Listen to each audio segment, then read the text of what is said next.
In the mid-90s, reports began to surface that Prince, one of the world's most successful recording artists, had fallen into serious dispute with his record label. Claiming that his art had been taken hostage by merciless corporate interests, Prince announced that he was at war with the music business and that the whole industry needed to be torn down and reorganized. I think, like most artists, they don't really investigate until it's happening to them. And I think that's pretty much what Prince found himself doing, is examining more closely. Like, well, how does this work? Prince is astute, man. He likes to read and share ideas. So the more he got into the literature about the music business, the more upset he got. You know? And how it's designed. I mean, it's systemic. That's what it. Rule number 4080: record labels are shady. Shout out to Tribe Called Quest. Does you exploit an artist, and they get paid a mere pittance compared to what you make. Initially interpreted by the public as an obscure contractual disagreement, the dispute proved to be the opening installment in the remaking of the music business at the close of the millennium. What is this concert? Comment below. What concert is this? Fired by his fight with Warner Brothers, Prince set out to articulate new concepts in the making and selling of music, at a time when the digital age was threatening to bring the existing order to its knees. In the 80s, Prince revolutionized music. He invented the Minneapolis sound, and he sort of brought a whole new style of music, a whole new fusion of music, white and black, funk and rock, and everything into one big thing that was, you know, just Prince, that's what it was. He took the way music sounded to a whole new level. In the 90s, when his music was less revolutionary, he revolutionized the business, he revolutionized the music industry. And time after time, what he does has vision and foresight and is ahead of its time. And it turns out that not only could he do that musically, he did it with business as well. Yet, he's not going to get the credit for that. At the time, the significance of Prince's message was largely overlooked. His behavior was received as surreal and eccentric by a world that was yet to discern the forces of change that were gathering on the horizon. Routinely dismissed as a spoilt, clownish sideshow, Prince's profile suffered badly and his new work was increasingly ignored. But when the change arrived, it became clear that Prince had been a visionary, and he found himself restored to prominence as a leading figure in the modern landscape of art Y'all remember and music. Napster, bro?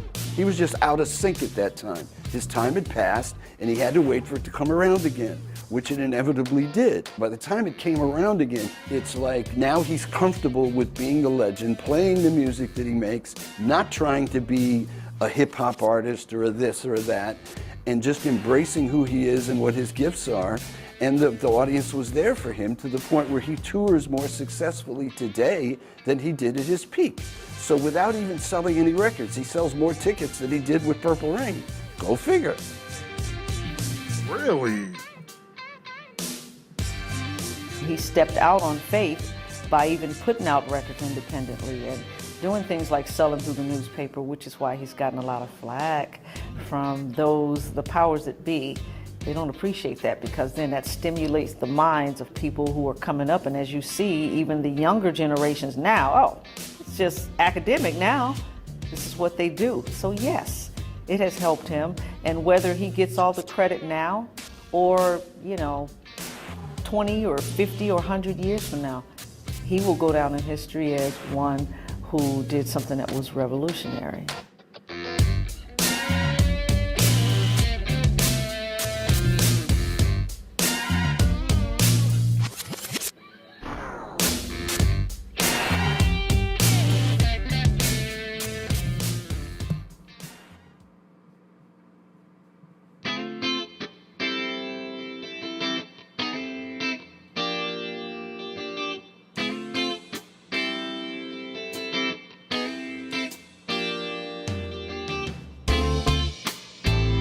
In the summer of 1992, Prince entered into negotiations with Warner Brothers over a new recording contract. Prince had first been signed by Warner's as a talented but raw teenager back in 1977, and over the course of his tenure at the label, his status as an artist had clearly changed. During the period of his ascent, the music industry had been drawing ever-escalating, mind-bending profits. And Prince had noted that the other stars in the business, including the marquee names at Warner's, were now being paid big money. Madonna is one of their artists. REM has become a Warner Brothers artist. And these artists are having huge hits and signing big deals. You reach a point in the 90s where Madonna and Michael Jackson have signed very, very big deals with their record companies. $30 million, $60 million deals. And Prince is angry because Prince sees himself as a greater artist than Michael Jackson or Madonna. And arguably, he's right. Unlike Michael Jackson and Madonna, you can leave Prince by himself in the studio and he will walk out with a hit record. He's built his own studio, he is a self-contained world, he can churn out hit records. So Prince wants to be paid a lot of money. He wanted the headline to be $100 million deal.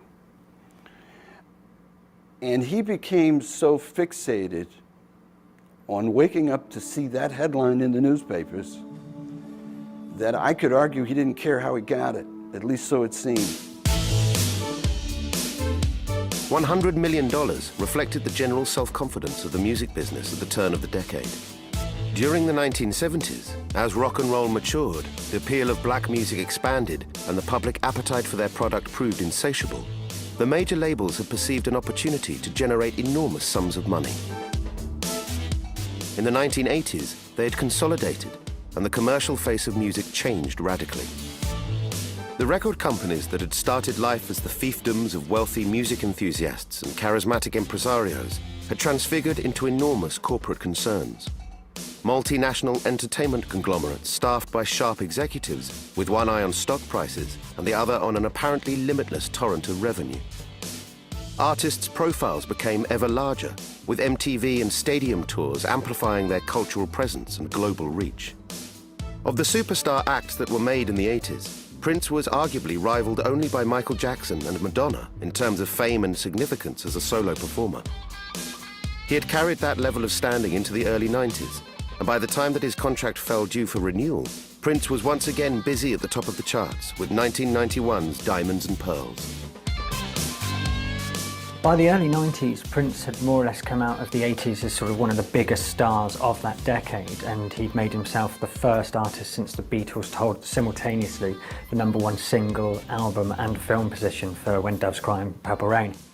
Although his sales had slightly deteriorated since that period, he'd continued to release a string of albums, each more artistically questing than the last, and he remained a massive, massive name sort of as the 80s came to a close. He started to slip a little bit with Graffiti Bridge, for instance, which is kind of a follow-up to Purple Rain, is a terrible, terrible film that he made that sort of made him look like some of his artistic decisions were maybe not the best that he was making as the decade came to a close, but he was... This is the film that everybody kept telling me, do not watch, so I low-key want to watch it and see how bad it is, because everybody keep telling me how bad it is, so low-key, he might have to watch it just to see how bad it is, I don't know, but... yeah, everybody kept being like, hey, should I watch this? No. Like, okay, all right. Had a phenomenal success with the Batman soundtrack, so he ended the decade kind of in a weird position where on one hand, some of his ideas weren't proven as successful as older ones, and on the other hand, he was still making massive selling albums. The Diamonds and Pearls album that came after Graffiti Bridge had none of the concept, none of the storyline. It was just an album, a collection of songs that had 6 singles off the back of it. It was a massive seller. It sold about 6 million or something like that. And so when he entered contract negotiations with Warner's, he was actually on a bit of a high again.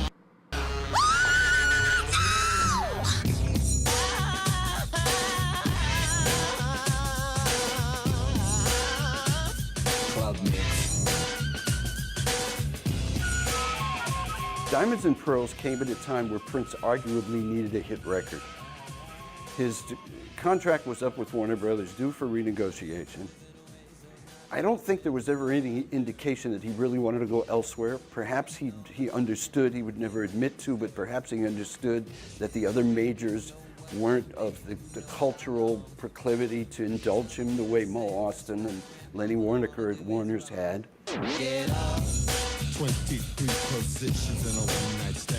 Diamonds and Pearls came after some records that were not as successful commercially as his records in the 80s had been. And as the artist getting ready to go into contract renegotiation, it certainly benefited him to have a more commercial successful record, and Diamonds and Pearls gave him that right. Though as an One of my artist, favorite Prince Prince may have had songs. few peers, from Warner's perspective, the business case was perhaps not as compelling. The label had historically been incredibly supportive of a musician who was often idiosyncratic in his work and activity, at times willfully difficult. Under the stewardship of record executives Mo Austin and Lenny Waronker, Warner Brothers had established a reputation as one of the most artist-friendly labels in the industry. Austin and Waronker had started out in the 1960s and retained some of the idealism of that era. Their ethos was one of allowing musicians the space to develop and express their creativity over the long term, free from commercial pressure or the demand for instant success. Prince had enjoyed the freedom to pursue the full spectrum of projects that caught his muse without oversight. The label had assented to his desire to be self-directed and to work without a producer. They had backed his forays into filmmaking, and they had agreed to invest in setting up his own label, Paisley Park Records. Although Prince had reciprocated by delivering hits and prestige, he was prone to taking unpredictable turns, including withdrawing albums prior to release, refusing to do press interviews, and on one occasion demanding that Warner's issue his work unpromoted, decisions that struck the label as being nothing short of sabotage.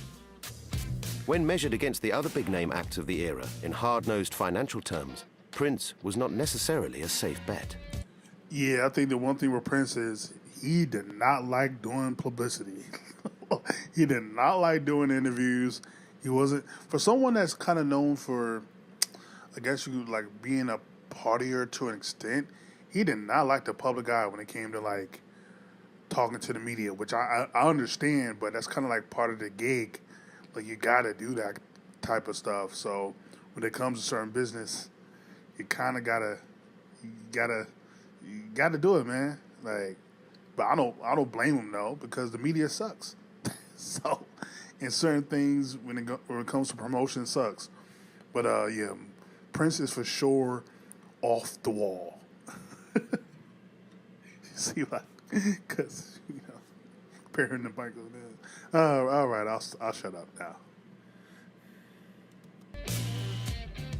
I wouldn't have thought that Prince was, strictly speaking, as bankable as Madonna and Michael Jackson. These guys were selling phenomenal amount of records every time they put something out. And as you can see through Prince's sales throughout the late 80s, his sales had been slipping as the decade came to an end. His albums were sort of more high concept pieces, like Love Sexy kind of confused as many people as the amount of people that bought it. He was making strange business decisions by the end of the 80s, particularly with the Love Sexy tour, to sort of tour in Europe, ignore the US market, and he did the same with Sign of the Times, not make so much money as home, go to his European fan base, whereas the other guys had a more worldwide touring, album-selling setup. The problem they were having with Prince was that he was producing too many records too quickly, faster than their promotion and marketing machine could really digest, faster than the marketplace and the media could digest. We were in an era where most artists would release records anywhere from between 2 and 3 years apart, and he arguably could have had 2 records a year if he had wanted to. And he did want to, because he was of the mind that a record was like a newspaper. When it was finished, it was of that time. And I finished this song last night in the studio. I want people to hear it today. It's relevant to today. I produced it today. It's about how I feel today. People should hear it today. And of course, the legitimate argument was that radio wasn't prepared to accept that much product from any single artist either. And as a result, it made it difficult for the label to promote it. So there really was a legitimate argument to space things out. It just didn't fit him as an artist. And when the parties eventually settled around a table to discuss the terms of a new deal, both had priorities that they were keen to achieve. For Prince, it was the figure stamped across the contract, $100 million to confirm him as the most valuable artist in the business. He got his wish. When negotiations concluded, statements were released to the press announcing that Prince had re-signed with Warner Brothers in the biggest deal of all time. He and I actually had some differences about how crucial that headline really was, because when you get into the nuts and bolts of what makes a deal worth that kind of money, You know, the Lord giveth and the Lord taketh away. There's going to be something in those negotiations, in the fine print, that you may wake up one morning and not really like once you get past the headline. And that was my argument. So I approached it pretty cautiously, because I realized he really, really had an astoundingly supportive, you could even say indulgent arrangement with Warner's. They were clearly losing a ton of money on Paisley Park, the label, because it was not cross-collateralized with his royalties. All the loss on Paisley Park was a write-off. Didn't come out of Prince's pocket, which is part of the reason why he didn't care and could keep turning out these kind of self-indulgent projects. Clearly, Warner's wanted to put a stop to that. But at the same time, how do you stop that? How do you do that without annoying the artist that you desperately want to keep? The artist who, as a Warner Brothers artist, is worth... Was Sheila E. someone that was able to at least be a seller? I feel like we don't hear enough about Sheila E. Did she sell me? Was she a good musical artist that sold? We know she's a great musical artist, but like, did she sell music like that?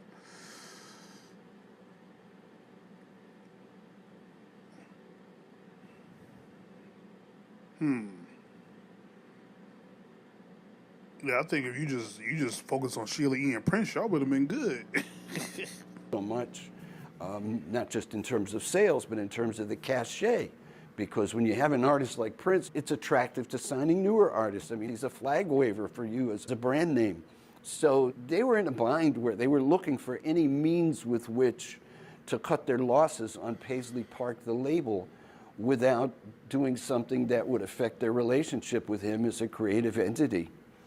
And inadvertently, he gave them that out.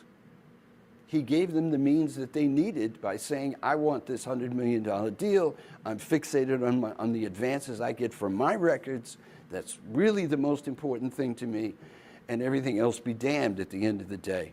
Prince came out with a deal that gave him a 20% royalty rate, and he was promised $10 million on every new album, providing that the previous album sold 5 million copies. So Prince came out of the business meeting trumpeting that he'd had this great $100 million deal that he'd just signed with Warner Brothers. Now, as promised, those reports on popular culture. When RCA Records signed Elvis Presley back in 1956, they paid $35,000, unheard of at the time. Here's an unheard of figure for our times, $100 million. That's the deal Prince cut with Warner Brothers Records. A $10 million advance, $10 million each for 6 albums, the rest in royalties. More than Michael Jackson, more than Madonna. And Prince gets a title, Corporate Vice President. Madonna is worth $60 million. His is worth $100 million. It's not. It's actually not.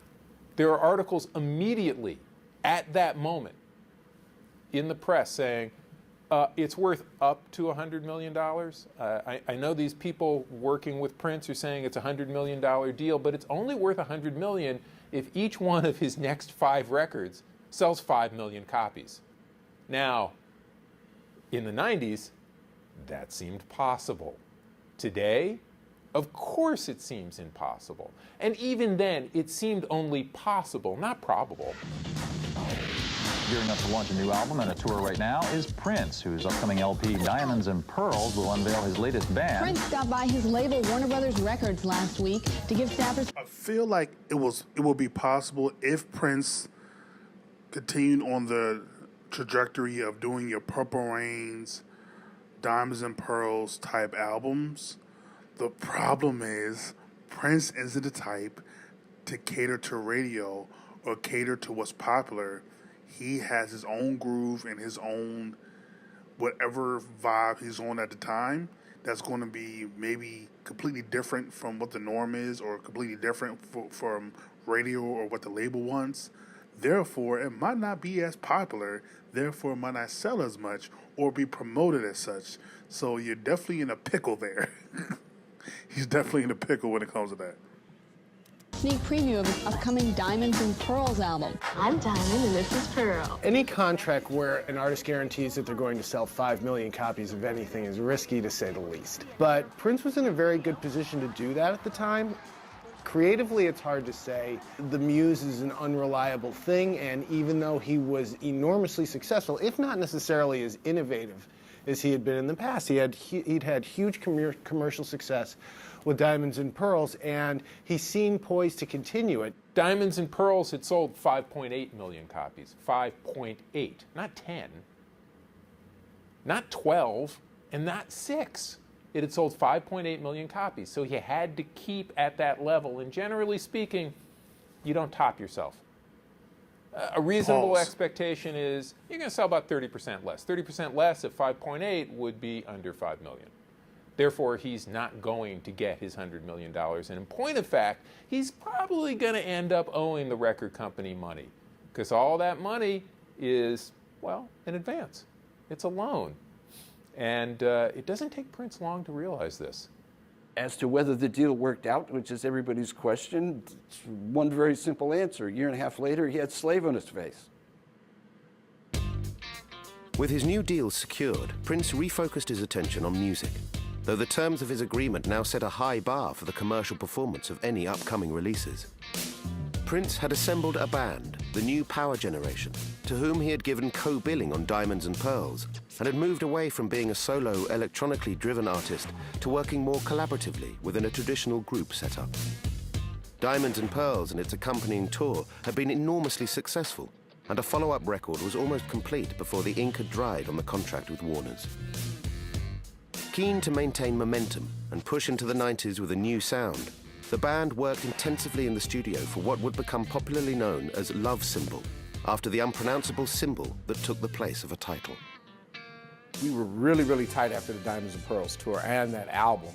So we were just on fire. We were, the band was just hype, ready to go in the studio, ready to record, it was just a fantastic position at that time. It was a very positive environment with the band and with Prince. I think he was happy with the singles that were being chosen.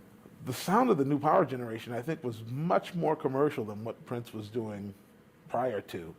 More organic, I think, and less electronically driven than a lot of Prince's work around that time. Maybe more in the tradition of soul music, some things, Diamonds and Pearls, and Cream was kind of.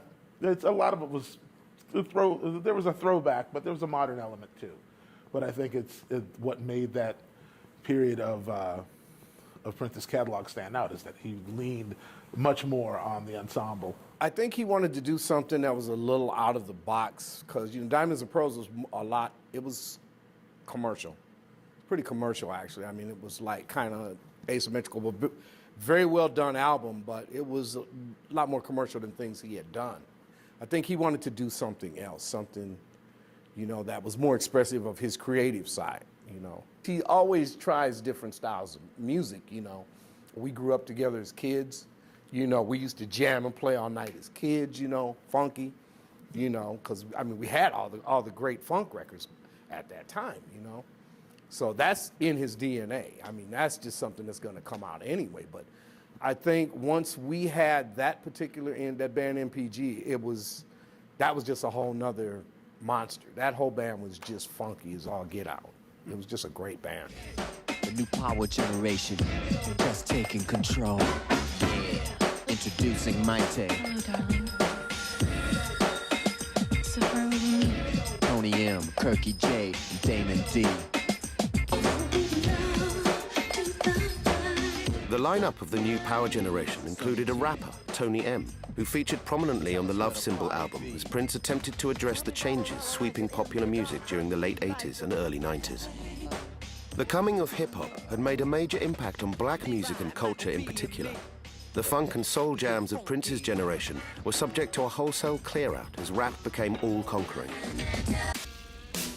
But by the early 90s, hip-hop itself was beginning to evolve, and the party records, political polemics, and social commentaries of its formative years had given way to the aggressive, nihilistic dystopias of gangster rap, a world away from Prince's traditional frame of reference. Love Symbol made a conscious effort to address the zeitgeist, but came up short.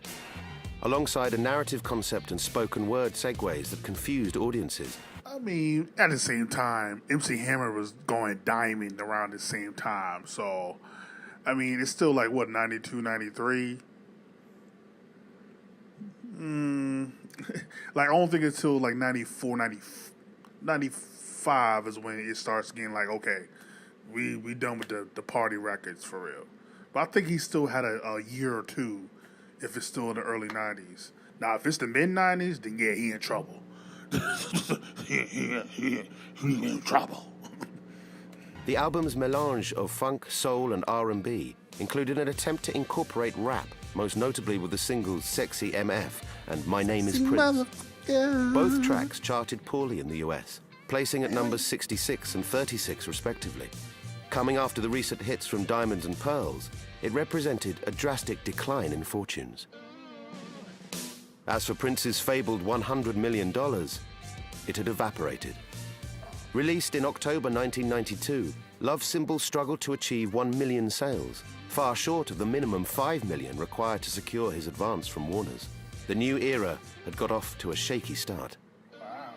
Those singles, My Name is Prince and Sexy, were not, they were critical successes, but I think that when you establish a wide audience and then you start, getting more explicit, once you're on a certain type of exploration, some people are going to be turned off, but I think as an artist, you have to stay excited about what it is you're doing. And, so Grandmama probably didn't buy that Love Symbol album, but that's all right. It's somebody did.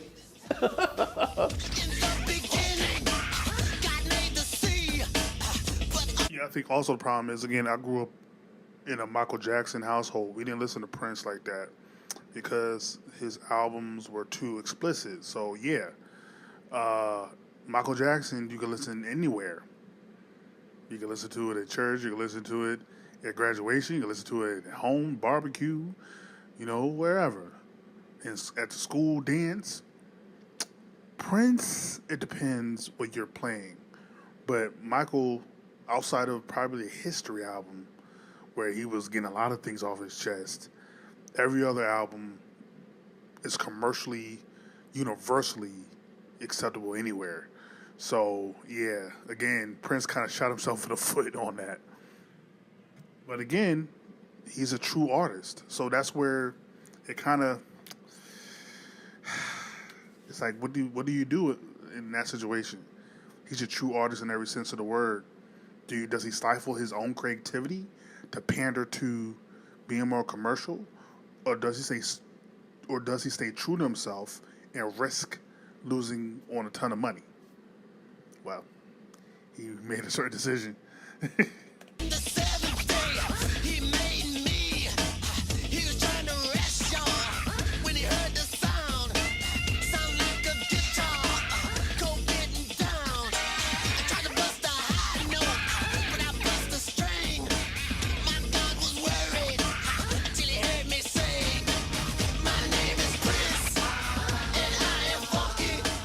It was a turn from being safe. He wasn't looking at the record trends and what the sales were going to be and all that. I mean, everybody wants to hit records. I'm not saying he didn't want to hit, but he wanted to do what was in his heart. He wanted to do music that was coming out of his heart. He's not going to go, I want to do Diamonds and Pearls too, the Three Ladies, or you know what I mean? It's what's, coming through him. Prince and the New Power Generation take control. Act 1.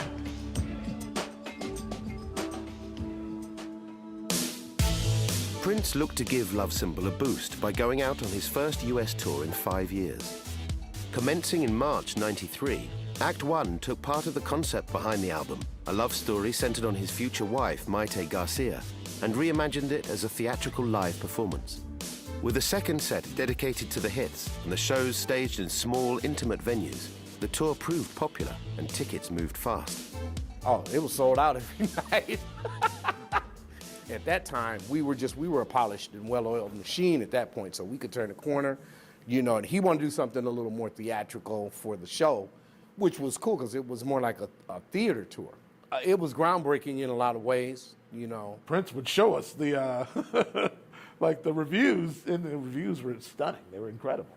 Everywhere we went, it was sold out, and the band was on fire, and it was just, we just had a great time.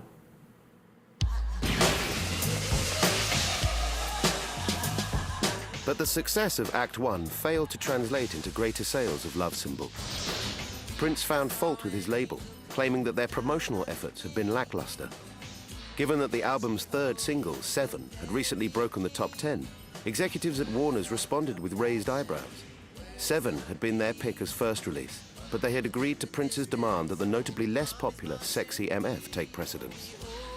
When they asked him to slow the pace at which he submitted new material, Prince reacted badly, taking to the stage during the tour and inveighing against Warner Brothers. For their part, the label claimed that releasing as often as he wanted to would saturate the market, making it even harder to run a successful promotion. A full-blown dispute kicked off and started to filter into the public domain. That's their fault. That's not our fault. I mean, you know, if their machine can't keep up with us, what are we supposed to do? What's he supposed to do? You know, he got to get his music out. I mean, within reason, if the material is good, it should be marketed, it should be put out, they should do videos for it, they should be able to go on tour, and they should be able to have support and, you know, do the things that they're supposed to do and have a successful record. Record company gets paid, they get paid. Well, the situation with Warner Brothers, with his audience as we were on tour, I think Prince was just trying to let them in to his world to a certain degree, to let them know what he was going through. It was a monologue mostly, and them, you know, he says something about Warner Brothers, and then it's a lot of booing in the audience. And one night, I remember they started chanting like, you know, F Warner Brothers. And Prince just kind of turned around with the mic, and he was kind of cracking up and looking at us like, you hear this? He'd just get on stage and berate his record label for more or less not letting him do what he wanted, which kind of also, having just signed what he was proclaiming was a $100 million deal, didn't really chime with, you know, the poor artist who had been held back by his record label because he just boasted having this great deal where his record label were giving him everything he wanted. Things were complicated at Warner Brothers at the time. There was a very big, I called it the Civil War happening. I worked at two different Warner labels during those years. There was a lot of battling going on at the top. His deal was seen as unfair or overly generous by a lot of the other artists there. And again, it comes back to ownership for him. I don't think he was ever able to accept the fact he didn't own his music. He didn't feel as loved by the label anymore, which is strange because it was the same people he had been dealing with, initially anyway, for his entire career. And once those people were gone, once Mo Austin and Lenny Waronker stepped away and had to answer to new bosses themselves, things went from bad to worse. And he started submitting albums that were not only uncommercial, I would say in moments they were kind of unlistenable, and he was clearly not bringing his A-list material to them, and he started putting out albums so quickly that in order to get out of his contract, that I think they may have even threatened legal action because he was just trying to put out an album every 6 months. With the parties at an impasse, the argument quickly turned bitter. In the summer of '93, Prince presented Warner's with a new power generation album, Gold Nigger. Side projects and collaborations with both protégés and other artists had been a long-standing feature of Prince's work, enabling him to make musical excursions and explore artistic concepts without the expectations attached to his core brand. But when Gold Nigger unexpectedly landed at the label, they dug in their heels and flatly refused.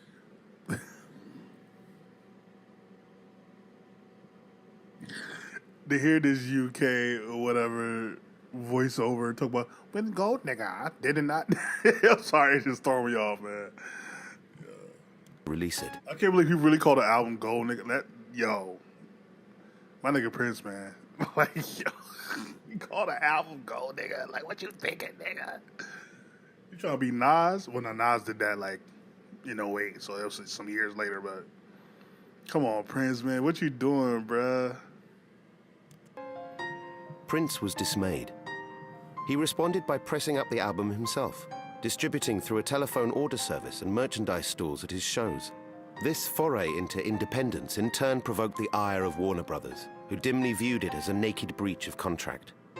By this point, they wanted to release a best of, sort of consolidate his career a little bit, make sure they made a lot of money out of this, you know, all of the Prince hits album sort of thing. And Prince just kept bringing them new albums and new material, and he had another side project album, Gold Nigger, which was his New Power Generation album, fronted by Tony M, the terrible rapper. This was never going to sell, but Prince wanted Warner's to release it. He had success with The Time, he had success with Sheila E. and all these other side projects of the 80s, but by the early 90s the quality of work wasn't there, and so if Prince's own work isn't selling as well, they certainly weren't interested in releasing a side project that had no hope of selling at all. Back to the scene! Basement's packed, but if you at the front door, break it back. Back security, ensuring the best possible time for you and me. Yeah, the party's jumping, everybody's bumping to Rock Creek Park when Bono's girl got silly. Jumped on my chandelier and got busy. Yeah. They didn't believe in it. They didn't see the vision, you know. I think the idea behind the Gold Nigger record was to put out an organic rap / soul record, you know, with real instruments, and also was a showcase for Tony M to do his thing. You know, it's very much in the tradition of like blaxploitation films, in a lot of it. You know, I think that we had like a deuce and a quarter on the front of the record. Like we were in California, you know, posing all thuggish, ruggish, you know, looking like we were, you know, some kind of gang. But it was kind of just a throwback thing. We had worked on these tracks, and Prince had been driving around listening to it. He was just like, I really like this. You know, let's put it out. Those albums were fun to do because we could step out of the box and we could do a totally different sound from what Prince was doing, you know, but there were still elements of that sound that still tied it all together. And I think at that time, that sound for me was some of the funnest stuff we ever did. I thought it was funky. Yeah, and you know, these things happen, you know, and you just have to move on to the next thing, you know, and that was heartbreaking, you know, but you move on. That was kind of in the same creative territory as another thing we worked on called The Undertaker. And I think this was also where Prince began to realize that he wasn't legally able to circumvent the system. Something happened with The Undertaker, like he wanted to just press like 1,000 copies and just give it to friends and, you know, concerned parties. And somebody at Warner Brothers said, you can't do that. And it was covers. It's like Honky Tonk Woman, and, you know, there were some originals on it, but I mean, it was very cavalier. It was a jam session with me and Sonny and Prince, you know, in the middle of the night. He was like, this is cool. Let's, you know, I want to get this out to some people. And, you know, Warner Brothers intervenes. No, you can't do that. Anything you release, you know, has got to go through us. Feeling trapped, and that his art and identity had been taken hostage by a cynical, autocratic and self-serving corporation, Prince made one of the most drastic and infamous moves of his career. He stopped being Prince. On June the 7th, 1993, Prince announced that he had changed his name to the unpronounceable glyph from the Love Symbol album, that he would no longer turn in any new material to Warner Brothers, and that his contractual obligations would be met by releasing old songs from The Vault. His core fan base remained supportive, but the wider public were perplexed. Though his PR team loftily asked that he be called The Artist, he was more commonly referred to as the artist formerly known as Prince, and universally mocked by a media industry that was sure he had finally vacated his senses. The artist formerly known as Prince is one of the most controversial and most mysterious figures in rock. He's even asked to be referred to only as a symbol, but for clarity in this story, we'll call him Prince.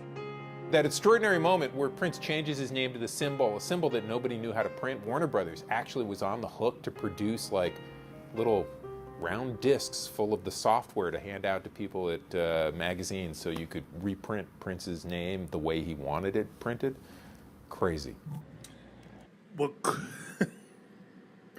I remember the first time I saw that was watching The Fresh Prince when like Ashley brought her boyfriend home and Uncle Phil was like, what's your name, son? And he just wrote down something And then Uncle Phil was like, oh, really? And it was supposed to mean like death or something stupid. So then Uncle Phil writes down something and says, get away from here. Like, but I never, because I wasn't a major Prince fan, I was like, formerly known as Prince, like, what does that mean? It wasn't until I got older to where I actually understood what the heck that was. But it could have been, that whole thing could have been really dope if it was a marketing plan regarding just an album. Like, it's a symbol. Like, if that could have been actually a dope idea to market an album, right?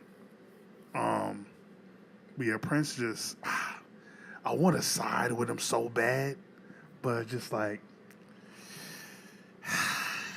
yeah, you signed a contract, brother. I can't really side with you on this one. Like, you kind of did it to yourself, brother. Like, My name is very spiritual to me. It has a great deal of spiritual meaning. And 12 degrees, how damn.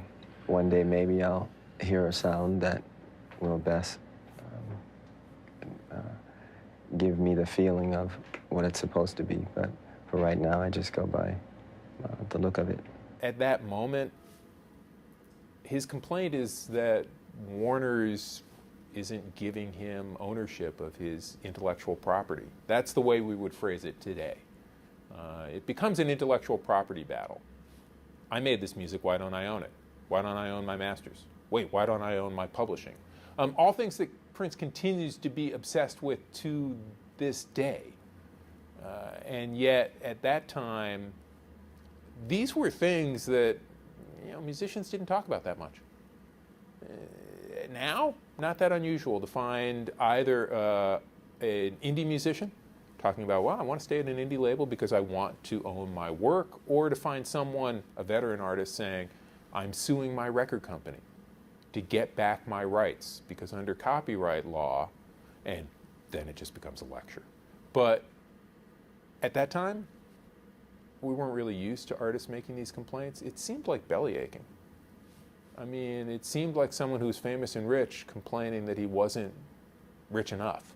The name change you could look at a lot of different ways. I mean, the undeniable fact is that the name change made him kind of a buffoon. It certainly became the subject matter of talk show jokes and so on.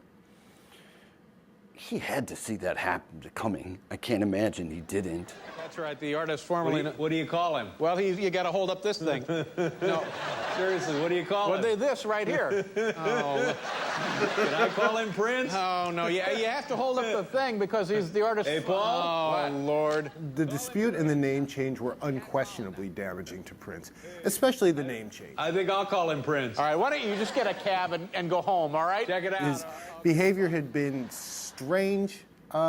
His public behavior had been strange in a lot of ways leading up to it.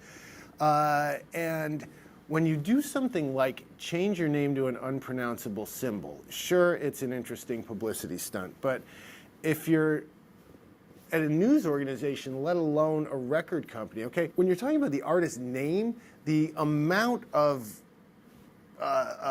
production work that goes into simply rendering that is a whole other thing, to say nothing of the public perception of what it says about that person. Now, he may have had his reasonably defensible legal and moral reasons for wanting to do that, saying that, Prince is a corporate entity separate from me, the actual person. My name is... My name is... It doesn't endear you. I hate that song. And... I just remember a headline. I think it was from the New Musical Express at the time, and it said, "My name is," and the subtitle was, "And I am bonkers." What we'd like to do right now is run this little cover tune by a good friend of mine. Peace to George Michael. Peace to Aerosmith. Peace to MTV. And death to Prince.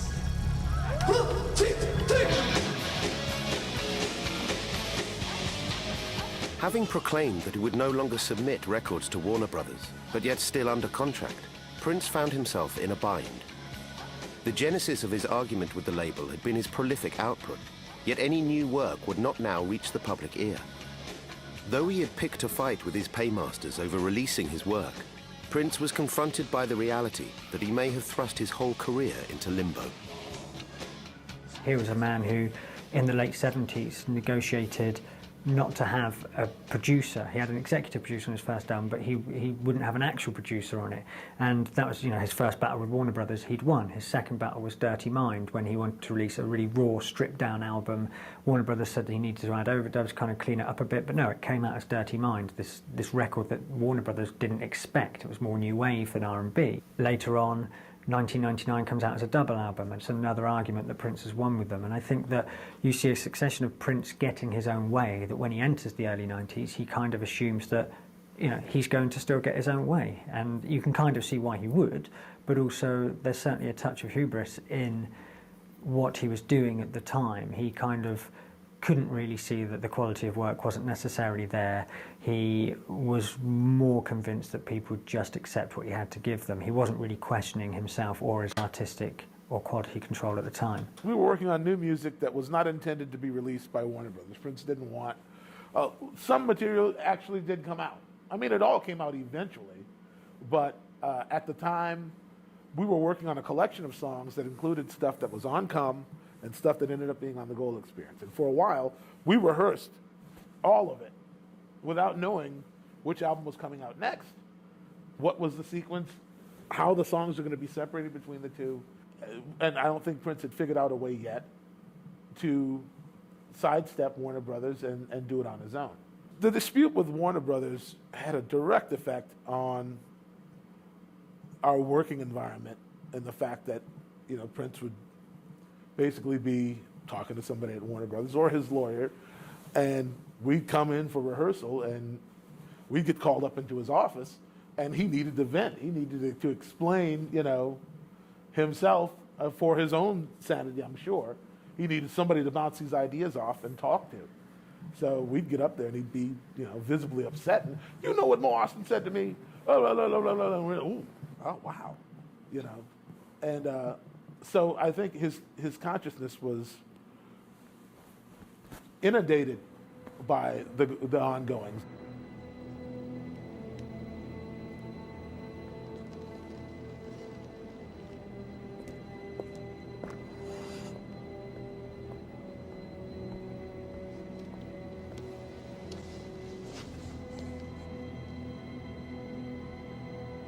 Who is he? Don't open it yet. He's a local DJ. Works over at NPG. He's sending the wrong message to our youth, and he needs to be handled. Open it.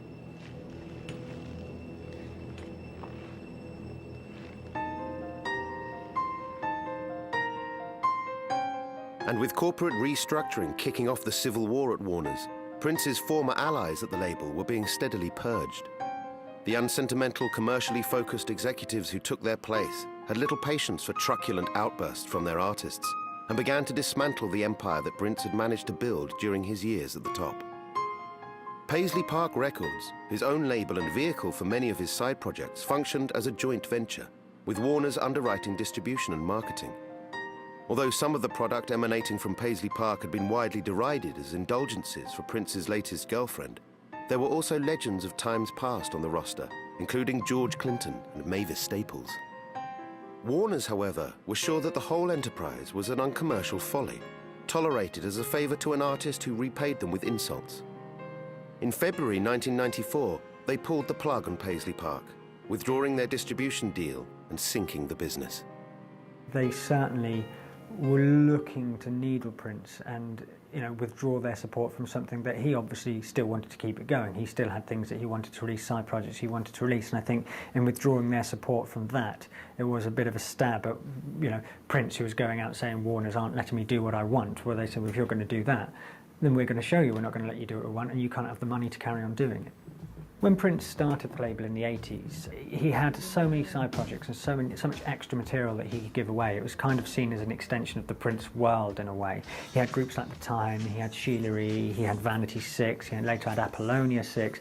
These are side projects that he just seemed to be able to have enough material for his own work, for their work. Odd songs, Manic Monday went out to the Bangles.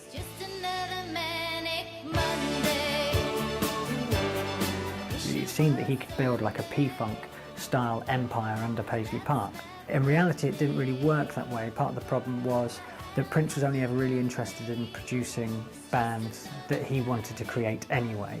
So when management would bring him new artists that could go under the Paisley Park label, he wasn't interested in what they were bringing him.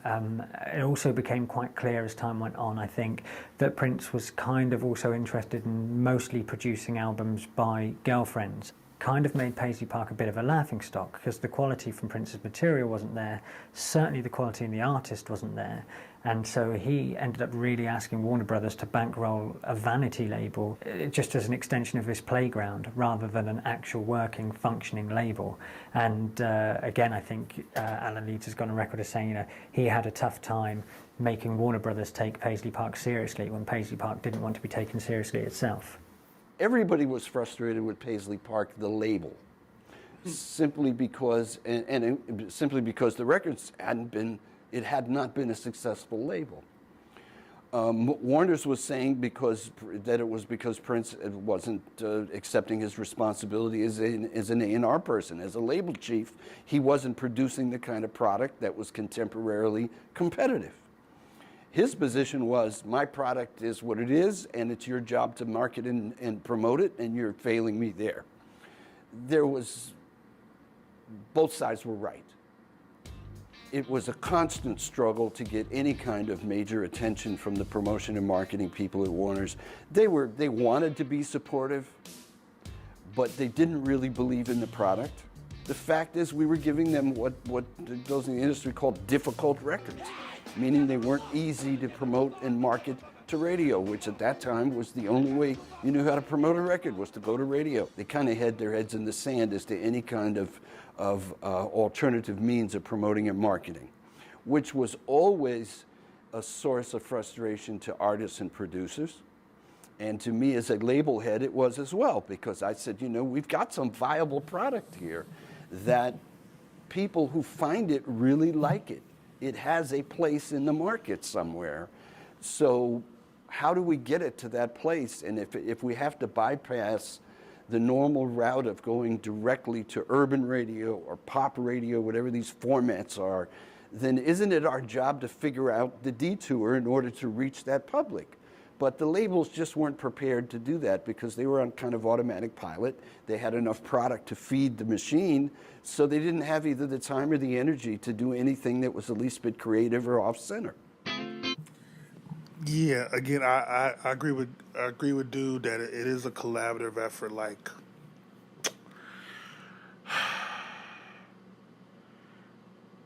I think it's on both for Prince to at least try to make records that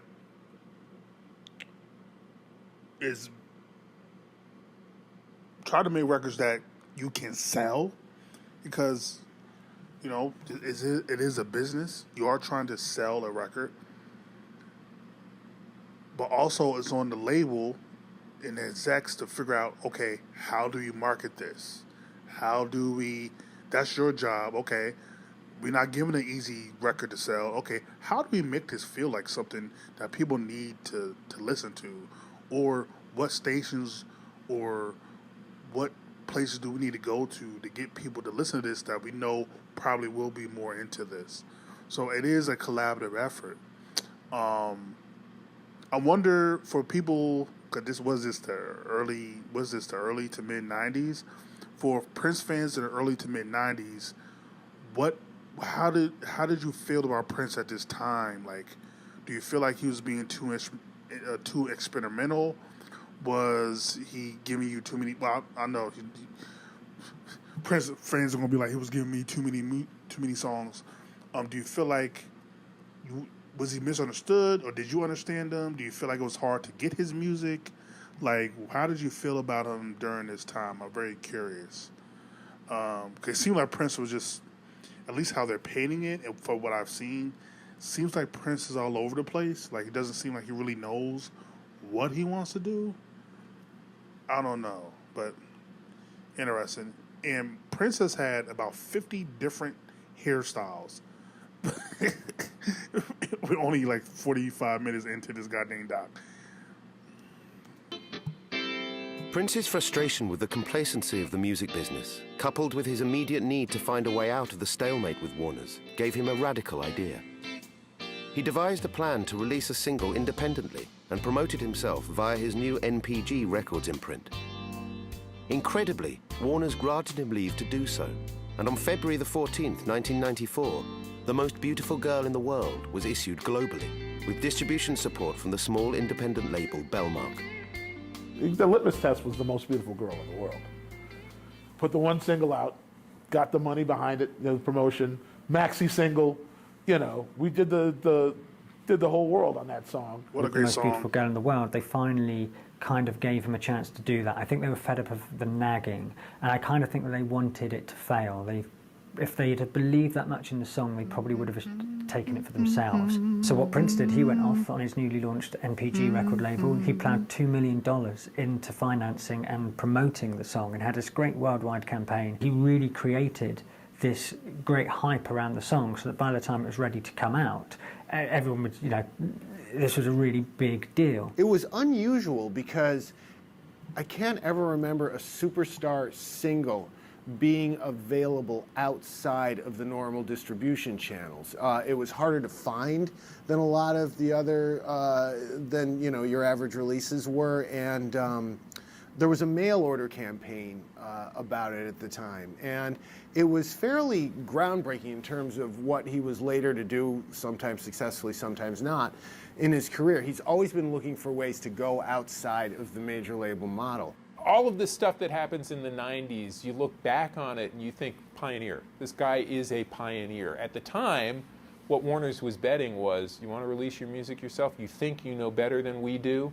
And, by the way, there had been arguments between them about what to put out as singles before this, and generally Warner's was correct and Prince was not.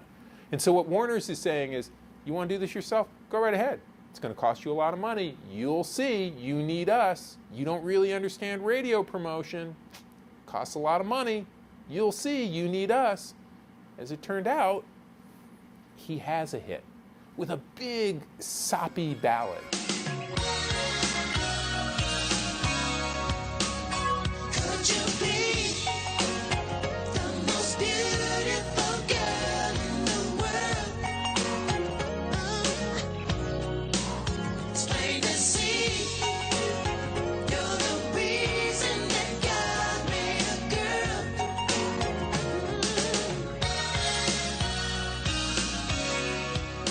I think it deserved to go to number one. It's his first number one in the UK. He proved, at least to himself, that he could still make hits, and it also allowed him, certainly it also convinced him to believe that he had sound business sense, that he could do this on his own. And I think Warner Brothers letting him do it in a way slightly backfired on them, because it kind of gave Prince all the ammunition he needed to be able to say, I can do this on my own now.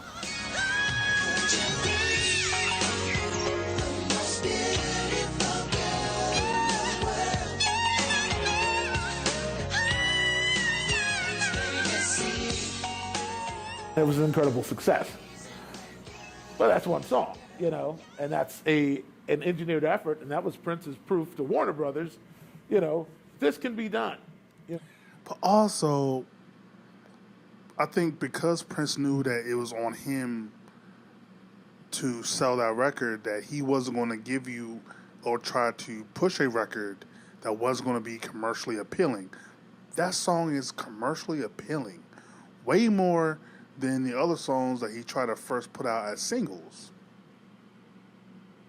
So it's kind of like, probably they're like, damn, why didn't he do this the previous two other albums so that we could have sold more? But again, I get it.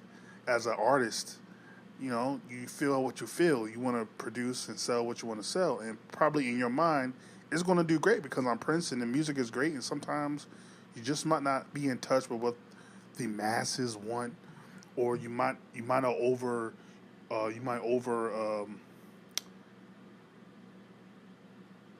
think, well, my fans are going to love this, and they do, but the reason why albums sell is because you're able to get people to buy that is outside of your fan base as well. So, but yeah, that Most Beautiful Girl in the World, boy oh boy.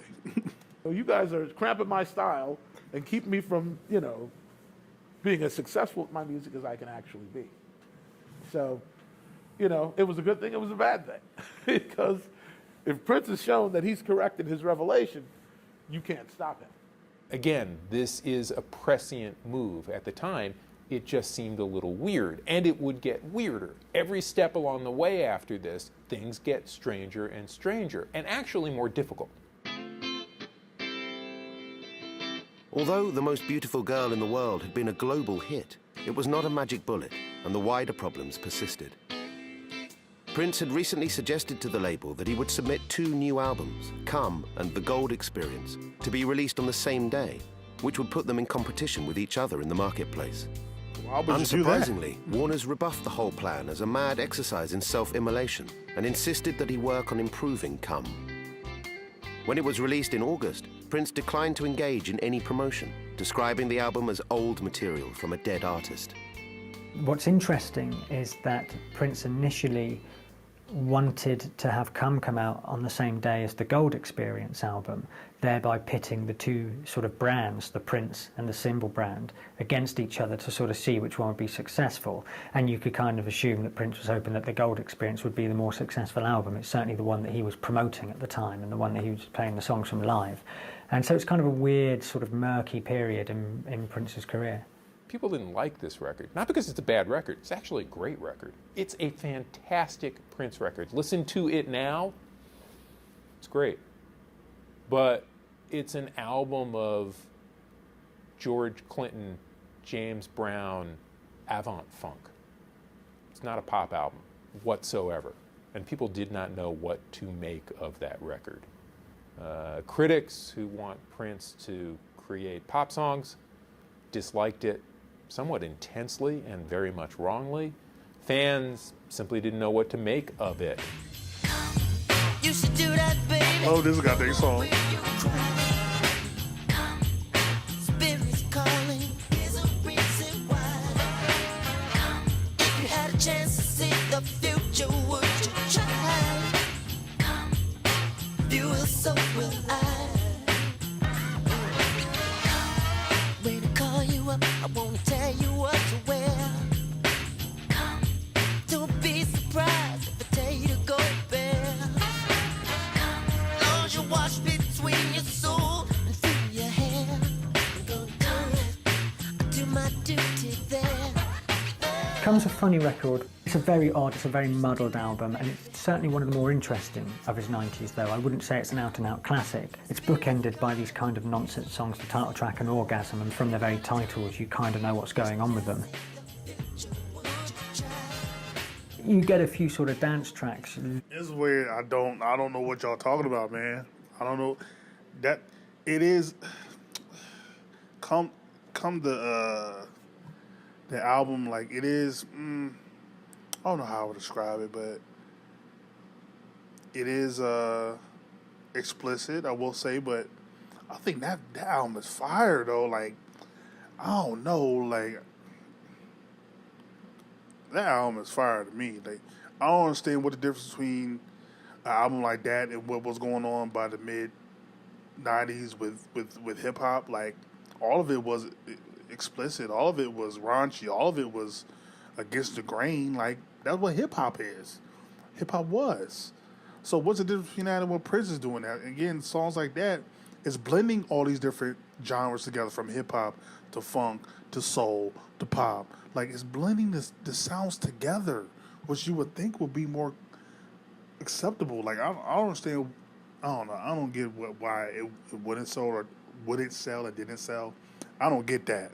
Use some pheromone that, in the context of the times, didn't quite work when they came out, but sort of in retrospect, they've kind of dated a bit better than some of his other material has. So it's a weird little album. Listen to it now. Incredible. Holds up as good as the Black Album? Sure. Sometimes better? Absolutely. Then, just seemed like, wow, he'll do anything to get out of this record contract. The problem is that it gets caught up in the whole Warner Brothers battle, and you have Prince.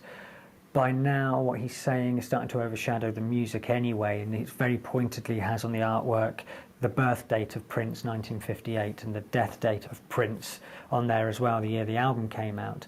And so Prince obviously sees it as a record that's kind of closing a chapter for him. Papa worked too hard. First he crucified every dandelion out in the yard. Then he screamed at baby twice for throwing rocks at passing cars. Reviews of Come were uniformly disparaging and sales were slow. There was speculation that Prince was deliberately releasing substandard work, that he was rushing out albums of old material in order to hurry the end of his contract. The music press were becoming increasingly weary with the theatre of the label dispute, and Rolling Stone magazine advised that the public interpret Come as another installment in the most spectacular slow-motion career derailment in the history of popular music. That's what this here's from. Oh, Papa. Papa, Papa. Oh, Papa. Oh, Papa, Papa. The Rolling Stone assessment of Come isn't fair because it's a good record, and yet it's not inaccurate. It was another installment in a spectacular career derailment. Again, no one could see where this was going. It looked as though one of the greatest pop geniuses had renounced pop. It looked as though the person who had signed the biggest label deal in history had renounced his label. All of this didn't quite make sense. With Come in stores, Prince resumed negotiations with the label over the fate of the Gold Experience, and the battle reached its nadir.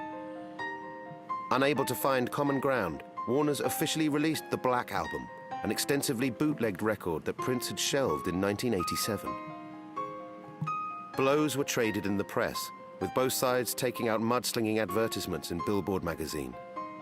Prince claimed that the Gold Experience was being deliberately suppressed by the label and insisted that he had a moral right to ownership of his masters, including his back catalogue. In the early weeks of 1995, he began to appear in public with the word slave slashed across his face. I'm privy to a conversation that he had with Mo Austin around the time of the Gold Experience. He mentioned the Gold Experience as a record he wanted to put out. We hadn't begun working on this record yet. It was just a thing we had been talking about. And he got a phone call. He said he talked to Mo Austin on the phone, and Mo Austin was like, they talked about other business, and then Mo Austin said, okay, well, as soon as you get that Gold Experience record finished, send it right on, and we'll do what we know, we'll do what we do. And Prince said, I haven't even started on it yet. I'm just conceiving it in my brain. And Mo was like, well, either way, it's ours. So, and I think Prince at that point made an epiphany that this company thinks that they own the ideas that are in my head. I haven't even begun to put anything on tape. And they're already talking about what they're going to do with it. So I think that was really, that was the point at which Prince realized, I can't do this anymore. And he walks into rehearsal, he's got slave written on his face, and he's like, this is it. I'm here with the new power generation, and the artist formerly known as Prince is a member of the band. He's agreed to his first television interview in over a decade, but is refusing to answer any questions. Now, the press keeps talking about the dispute with your record company. Is there a dispute there? I mean, it seems that's what's driven you out of America. That's what's made you change your name to an unpronounceable symbol.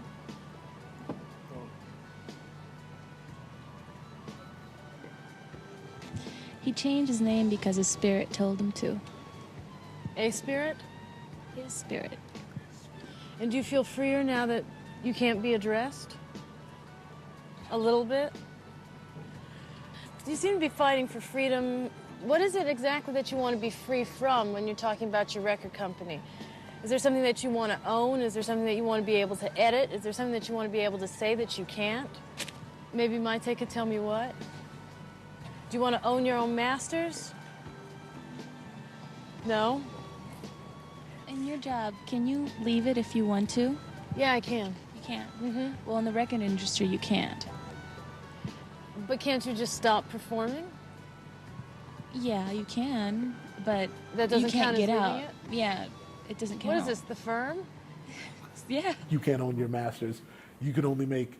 What did y'all think about Prince by that time? Like, y'all like, man, my man's Prince is wildin'? Or you like, I'll rock with you, Prince, yeah. Like, I don't know how I feel. Like, bro, what you doing, man? You good? You know, pennies on the dollar. Meanwhile, other people are, you know, are just, they got fat mattresses and they keep shoveling money that they've made from your ingenuity, you know, that you're never going to see. I don't think he only perceived his deal as unfair. I think it was a general feeling about the business that it's just unfair. Maybe if he had come at it. We're not going to talk about the microphone like a gun. A little more everyman, I suppose, and explained himself a little more clearly, he may have gotten more sympathy. Would things have changed? Probably not, because he was really the first person taking this issue on at that level. It's a business point that's become a culture point because of everything that's happened since, but there in the middle of the 90s, for an average music fan, it all seemed really weird. It's like, why do I care? Turns out we would all end up caring about this stuff, but we didn't know at the time. So I think people were aware that things were changing, but I don't think they had any awareness of what was to come. Warner Brothers said something, and there was a rebuttal. This all went on in Billboard magazine for, you know, a month or better. And I was like, wow, this is getting heated up, man. This is getting turned up. Like, who knows what's going to happen? And I remember Prince saying, like, listen, I don't know what's going to happen. You know, they might try to send somebody. You know, somebody needs to know where the vault's at and how to get the key because, you know, who knows? I mean, big business is dirty. Prince was by now firmly resolved that he could not work within the context of the established music industry, and that he would have to find alternative means of producing and marketing his art. He vented his feelings on a second New Power Generation album, Exodus, a collection of agitprop funk jams with lead vocals taken by bassist Sonny T. Rejected by Warner's, Prince released Exodus through NPR in total disregard of his contract terms. Oh, well, you know, when we grew up, we both had our own bands and we both were singers. And, you know, we used to talk when we was kids. You know, we talking about what we going to do. Yeah, when I get my band, I'm going to do this. I'm going to get my band to do that. So it's really strange that he, you know, as we grew up and that we both were in the same band. He, you know, he knows I've been singing for years and stuff. So he's always like asked me to do something to sing. You know, he's like, okay, would you sing on this record? I'm like, yeah. So that's how that came about.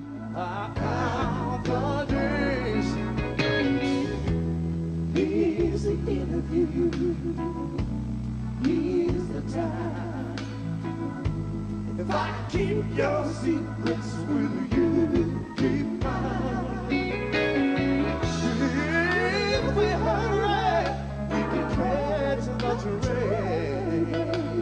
If it was left up to it, I would die in a man. That's why maybe I count the days. How is he breathing that, by the way? From what I could tell, Prince was like, let's do a record on Sonny. Why not? You know, it started out harmless enough, but it quickly grew into a situation where Sonny, in my opinion, was the mouthpiece for Prince, you know, and a lot of ideas Prince was having at the time. I mean, the Exodus has begun, man. That is, that is a verbal beatdown, if I remember correctly. I haven't listened to it in years, but I remember the first time hearing it after Prince put his vocals on and everything came together. I was like, wow. He has managed to channel his anger into a very specific phrases and the syntax was so creative and spot on. You know, it's whoever it was directed at specifically should have been really ashamed of themselves. You have just accessed the beautiful experience. Welcome to the dawn.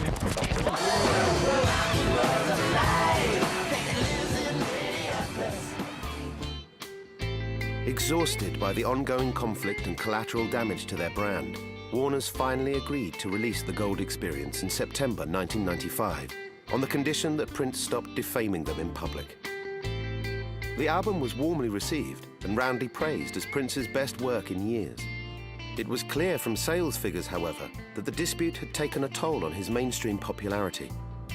A few months later, the whole unhappy episode concluded as the parties agreed terms to end their relationship. You know, enough was enough, and I think Warner's realised that this wasn't going to end unless, you know, ironically, Prince kind of gets his way again.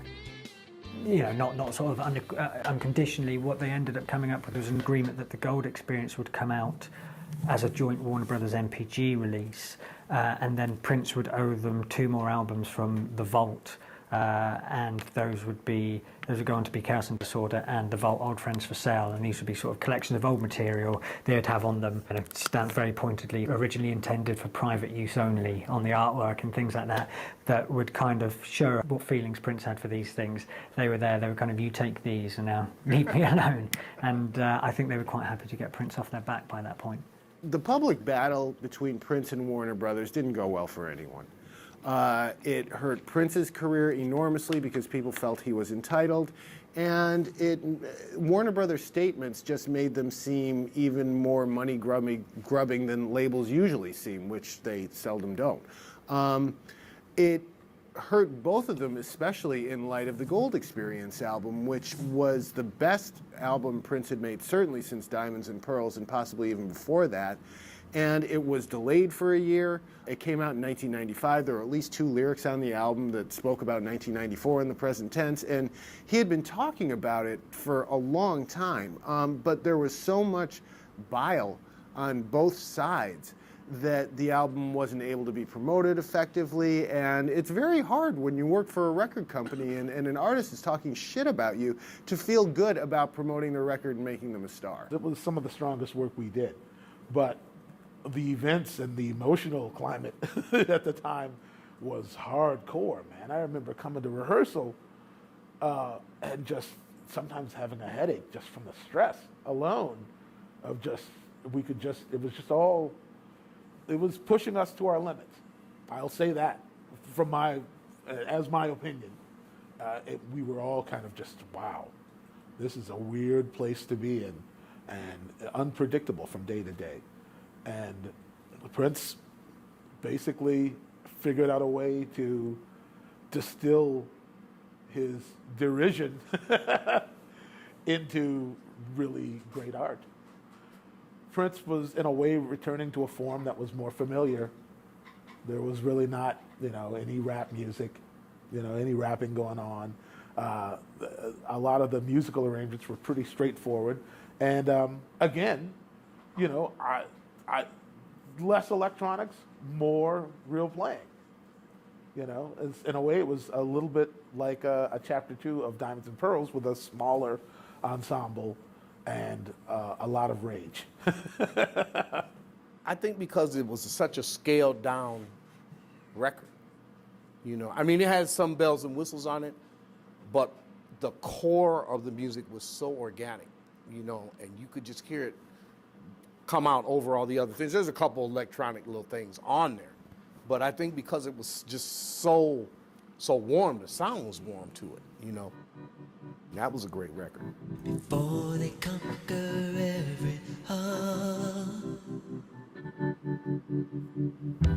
how will you know if I'm even in the right key? If you make me stop before I start. If I came back as a dolphin, would you listen to me then? Would you let me be your friend? Would you let me in? Cut off all my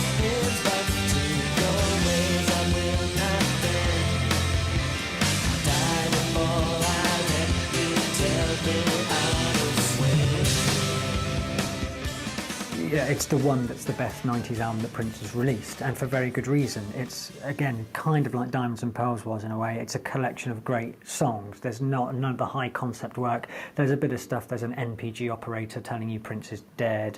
There's the segues, which are kind of designed to make it seem like you're listening to an interactive experience. You know, you press a button and you get the Come experience or the Gold experience or whatever experience is coming out, and so, but that doesn't really detract away from what are great songs. You have P Control, which is a fantastic song. You have The Most Beautiful Girl in the World, turns up on an album there. You have Gold. It's kind of an attempt to do a Purple Rain for the 90s, but for me it kind of works as well. And it's sort of, it's that moment where his production was very heavy and very dense, but he hasn't quite overdone it just yet, and he still manages to bring out good songs. Things like the NPG operator and downloading experiences, he just began to see a future, a time when things were more interactive, and I think in a way it's a metaphor for just removing the large corporation and being a more direct, source for, your audience.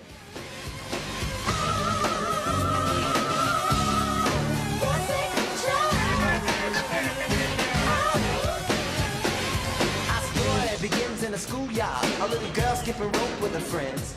A tisket and basket, no lunch in a basket, just sweet books for the fight she would begin one day over this hoodie. She got beat for some clothes and a rep. With a chin up, she scolded, all y'all's molded. When I'm rich on your neck, I will step and step. You did to the straight A's, in college, the master degree. She hired the helpers and jumped up and made every one of them work for free. No, why so? What if my sister's a trifler? They just don't know. Mama didn't tell him what she told me. You need pussy control. The live shows off the back of this were great as well. It's a period that's sort of been reevaluated over the years. I think at the time, a lot of people went and were disappointed that he wasn't playing the old material, but he was going on stage playing the new material because he wasn't playing any Prince material anymore. And when you listen to a lot of the live shows now, you just realise that this is an album where he's still got it, and he's still staking a claim for himself in the 90s. As a freshly minted independent artist, Prince started to make conciliatory noises towards his former employers. He claimed to harbour no ill will, and that his issue had never been with Warner Brothers specifically, but with the whole edifice of music economics. He made remarks to the press that were received at the time as oblique or eccentric, telling the NME that once the internet is a reality, the music business is finished. In retrospect, however, Prince's statements were prophetic, the portents of a man who had peered into the future and perceived the digital frontier with uncommon clarity. In 1999, we'll be free and we can sell the music directly to the consumer. And we can give it away if we want. In retrospect, Prince is That's crazy how ahead of his time Prince was with that one. He truly saw the future. Like, that's insane. And I think by 99, that really was the case. I think Napster was around 99, wasn't it? So by that time, yeah, we can sell directly to the consumer, and we can even put it out for free. You don't have to technically buy it, just download it. That's crazy. He was that on point with it. Really wasn't with Warner's as much as it was the industry itself. I mean, Prince was ahead of his time. He was absolutely right. Many of the things that he griped about, I thought he was dead on.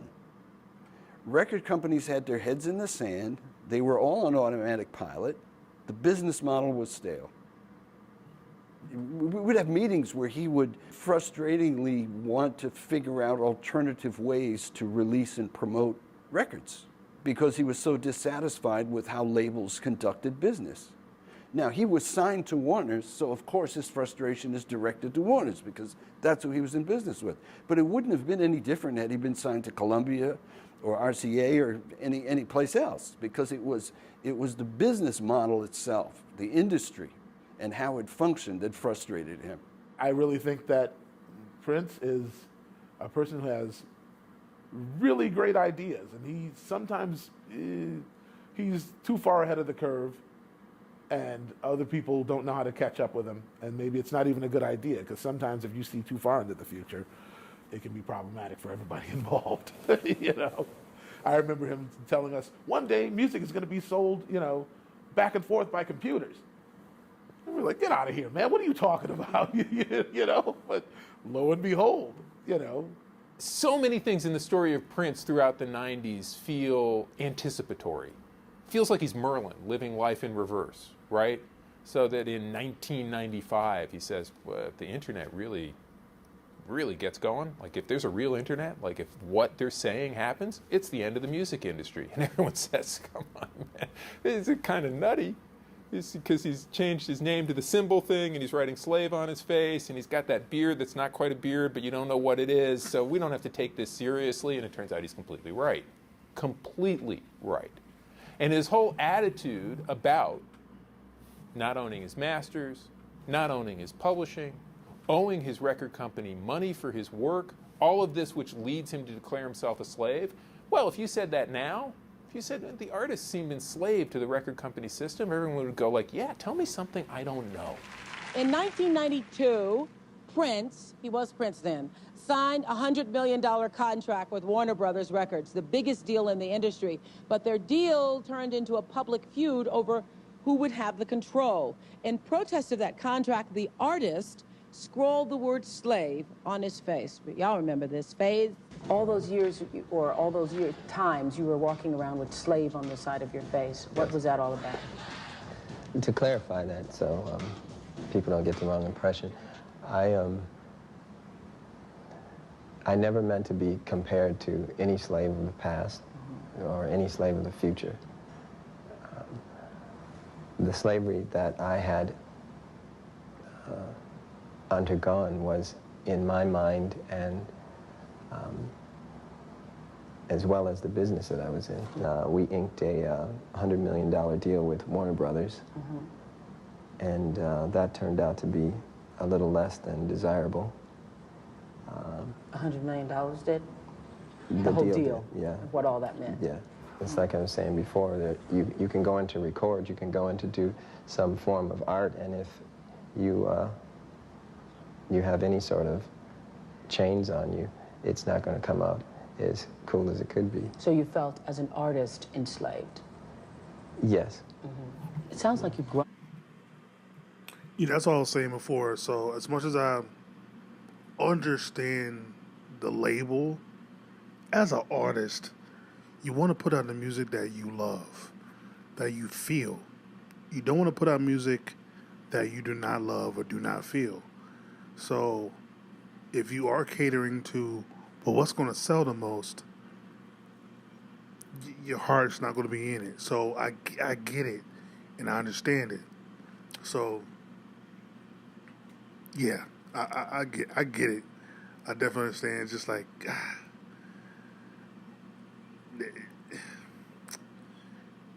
yeah, it sucks, you know.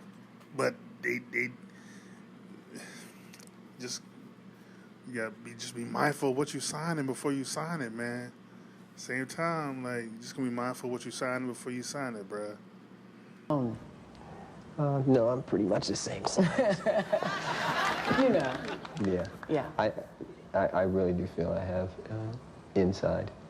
Do you think that it would have happened to you had you not been enslaved? Oh, no, absolutely not. And some days I want to just call up folks at Warner Brothers and just, I love you, man. Really? Yeah, just. Because? Of the journey, and they're part of the experience. I'm thankful to them for giving me the opportunity to be here talking to you. You know. As time goes on, a lot of major artists today are now leaving their major record labels behind. Most notably, you get Radiohead doing that in 2007, and sort of striking out on their own, setting up their own boutique labels. And you get Jack White doing that with Third Man. Radiohead have done that when they released their In Rainbows album. And the thing is that Prince was sort of 10 or 15 years ahead of all of these guys and trying to get away from a traditional business model where you had a major label that gave you money to do stuff, and then you went on the back of that, and trying to take things under his own control. You only know what you know.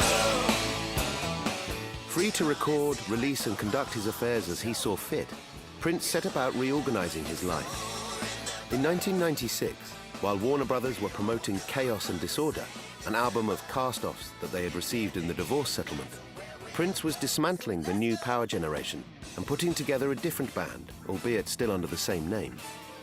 He married Maite Garcia, who subsequently fell pregnant with their first child, and relaunched his public profile, frequently granting interviews and appearing on television chat shows. Please welcome back to the program the artist formerly known as Prince. Tragedy struck towards the end of the year when Prince and Maite's son was born with Pfeiffer syndrome and died within a few days. Now carrying sole responsibility for his business affairs, Prince hid the news from the public, and rather than take a break, he ramped up promotional activity for his forthcoming album, Emancipation. Released on the 19th of November 1996, Emancipation was billed as Prince's definitive artistic statement. 3 discs of music held back from Warner's that represented years of his strongest work. Despite an initial surge in sales, however, the record slowly drifted out of view after only a few short weeks on the chart. Emancipation. 3 hours of love, sex, and liberty. From the artist formerly known as Prince. I do remember a funny situation where Michael Jackson had just put out History. And Prince noticed in SoundScan that it was a double record, so he got credit for double the numbers. It was like, I could make a 3 CD record and get triple the, like, I remember him saying that. I'm like, oh, well, yeah, sure, why can't you? Sound-wise, I think there's a difference. I mean, that sound even moved into a different spot, actually, from previous things, because it was like more like he was like, I'm moving on from where I was. I'm trying to move to another level. I want to try something else, You're a genie in disguise, full of wonder and surprise, and that you find out it wow. You're the one that I've been waiting for forever. Never will my love for you keep growing strong, keep growing strong. If I could, I'd catch a falling star. He finally gets to release this triple disc album that he's always wanted to do. The thing is, by this point, it's 3 hours worth of Prince material that's kind of, it's sort of neither here nor there. There is some great stuff on it. There's Face Down, which is a kind of funky, upbeat song. It's hard not to enjoy that. When you get to the end of the second disc, you get a great run of songs where you really feel Prince is engaged with what he's doing. He is, he's about to become a father for the first time, or for the only time, and you can really feel this coming through in the music, and that is quite an enjoyable thing to hear. But over 3 discs, you also get a lot of stuff that's just kind of Prince doing R&B at the time.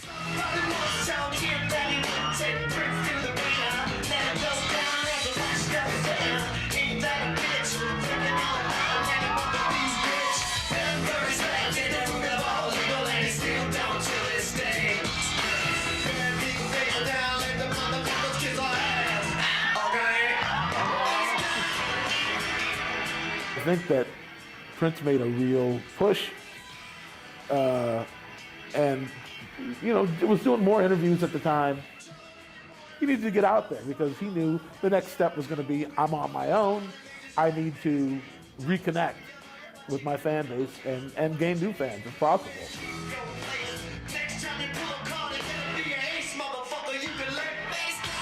That was the feeling I got from Emancipation. That it was all about, okay, now there's a fear factor to being free. And Prince's immediate fear was the parlous state of his finances.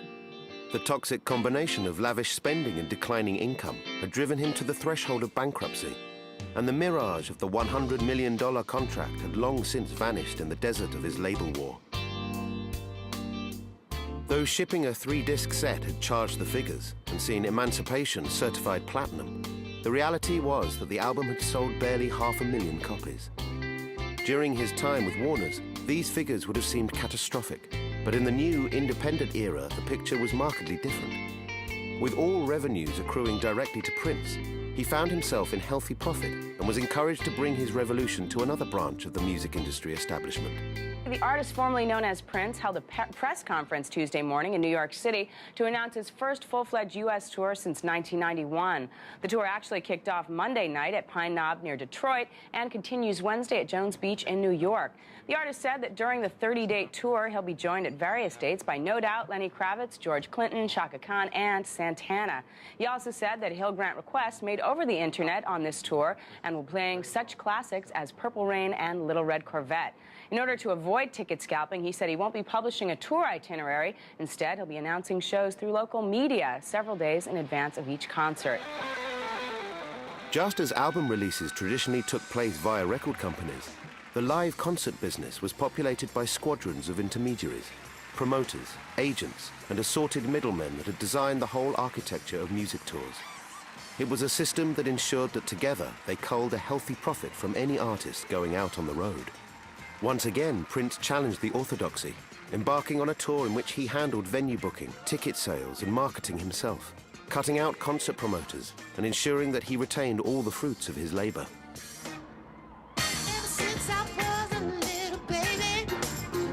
The sales for Emancipation wouldn't have really mattered to Prince too much. I mean, they would have to an extent, obviously, but he didn't need to make as many sales as he would have done under his old Warner Brothers contract. I think Emancipation sold about 450,000 copies, and Prince claimed to have been $5 million in profit. And I think if you look at it, people have suggested that for him to have even broken even under his Warner Brothers contract, it would have had to have sold 500,000 copies, which is more than the album actually did. So for Prince, it's an unqualified success. He has been able to come out like the most beautiful girl in the world when he released that as a single, and it hit #1, and he's proved he can do it on his own. Certainly in financial terms, Emancipation has proven to him that he can do it on his own again. And Prince was out on the road for the best part of 12 months, so he'd be selling merchandise, he'd be selling gig tickets, and as long as people were coming to the shows, which they were in droves, Prince would just be making money hand over fist over these things, especially for being on tour for such a long stretch of time. There were times when I remember the road manager and the booking agent at that time in the 90s said, okay, this is Monday, Prince wants to do a show on Thursday. 20,000-seat arena. He just woke up and said, I want to do a show. And he's the only artist that I've ever worked with and have said, I want to do a show on Thursday, and here it is Monday at a 20,000-seat arena, and it sells. And I saw that happen many times. The touring business, like the record business, had an established traditional business model. There were certain promoters. That's insane. So you're only given technically 3 days to sell an arena of 20,000? 3 days? 3 days? There's only one other person I think could have got that done. We all know who that could have easily got that done. But yeah, the dude, like, especially by the 90s, and again, you got to think, you know, artists usually have shelf lives. You know, by that particular point, Prince would have been a good damn near 20 years in, and still selling like that. That shows truly how powerful he is. That's crazy. That were experienced and legitimatized by their relationships with artists and managers, known to be dependable, efficient, and so on. And same with agents. And it was a network of people who were accustomed to producing tours and doing it properly and productively and profitably. And we were very successful into tapping into that network and exploiting it properly. Prince didn't make a lot of money on his most famous tours in the 80s simply because they were production heavy, which was something he insisted on. He wasn't the least bit interested in production budgets. We would bring things to his attention, and the pre-production phase was always painful because it would invariably be conversations like, Prince, that's a great creative theatrical idea, but here's what it's going to cost. Well, I pay you to go find the money. I don't care what it's going to cost. Make it happen. But it's very obvious to me that he's figured it out. He's figured out how to have a viable theatrical production that's competitive and proper, and at the same time streamline the number of people he has on the road and what he pays for and what he doesn't pay for. And by cutting out the, he's not paying management commissions, he's not paying percentages to a lot of people who take percentages in the traditional tour business model. So he is touring way more profitably now than he ever did in his peak years in terms of record sales. It's remarkable, and it's a credit to his business sense, because he's really figured out how to make a ton of money on the road without compromising the quality of his shows. And hats off. I think it's great. In running concerts independently, Prince was estimated to have netted $30 million from 1997's Jam of the Year tour alone. In just 18 months, he had rebuilt his entire fortune and had done so on his own terms. Having relaunched his career, Prince was ready to turn his mind back to the future and venture into the unknown territory of the coming cyber age. He announced that he would release Crystal Ball, a box set comprising 3 CDs of material and rarities from the vault, together with a 4th disc of new songs entitled The Truth, if he received a minimum number of advance orders through his website, loveforOneAnother.com, and his phone line, 1-800-NEW-FUNK. It was a bold and unprecedented venture into e-commerce, but was beset by problems that provoked consternation among fans. As a first step to realizing the ultimate goal of becoming a self-contained artistic and commercial entity, however, Prince was off and running. Prince doesn't get enough credit for what he was doing in the late 90s when Radiohead released their In Rainbows box set throughout their website in 2007. That's 10 years later, but people acted like it was the first time anyone had ever done this sort of thing.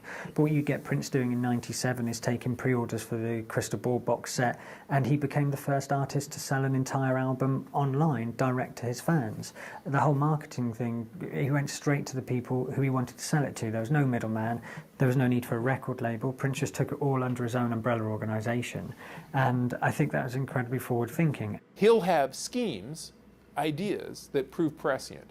I'm going to take orders for my album online. I'm going to use a 1-800 number where you can call up and buy it like it's a telemarketed album, but I'm going to take orders online. Wow. Who does that? Will that work? In the 90s, nobody really knows. People haven't done it before. Now, of course, it is the entire record business. But then, it's a little weird, and it doesn't quite work. It ends up that the fans who order the record have to wait longer than the fans who go to the record store to buy it. They get different packages. People aren't sure what they're buying. Now it feels like things are unraveling. And again, Prince just keeps going forward and forward and forward. Was it a feeling of him taking a lot on his shoulders? Yes, of course it is. Of course it is. I'm sure that was a heavy weight for him because he knew he was making a stance. It had not been done in that way. And the fact that he did it and he stood alone through all scrutiny, and I was there to witness that, but he kept going. He didn't complain. He just kept doing what he was doing. And I admired it, and I told him, I said, I really respect the fact that you're taking this stance, because there comes a time there has to be a change, I think what he underestimated was the complications that can come in just with the busy work involved with physically packaging and mailing, going to the post office and mailing these things in a timely fashion is pretty damn labor intensive.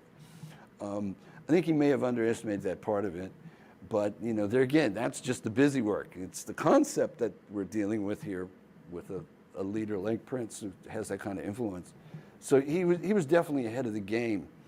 As to how much attention people were paying, I honestly think that by the late 90s, it was pretty clear to everybody who cared that, what Prince saw some years earlier was coming to fruition.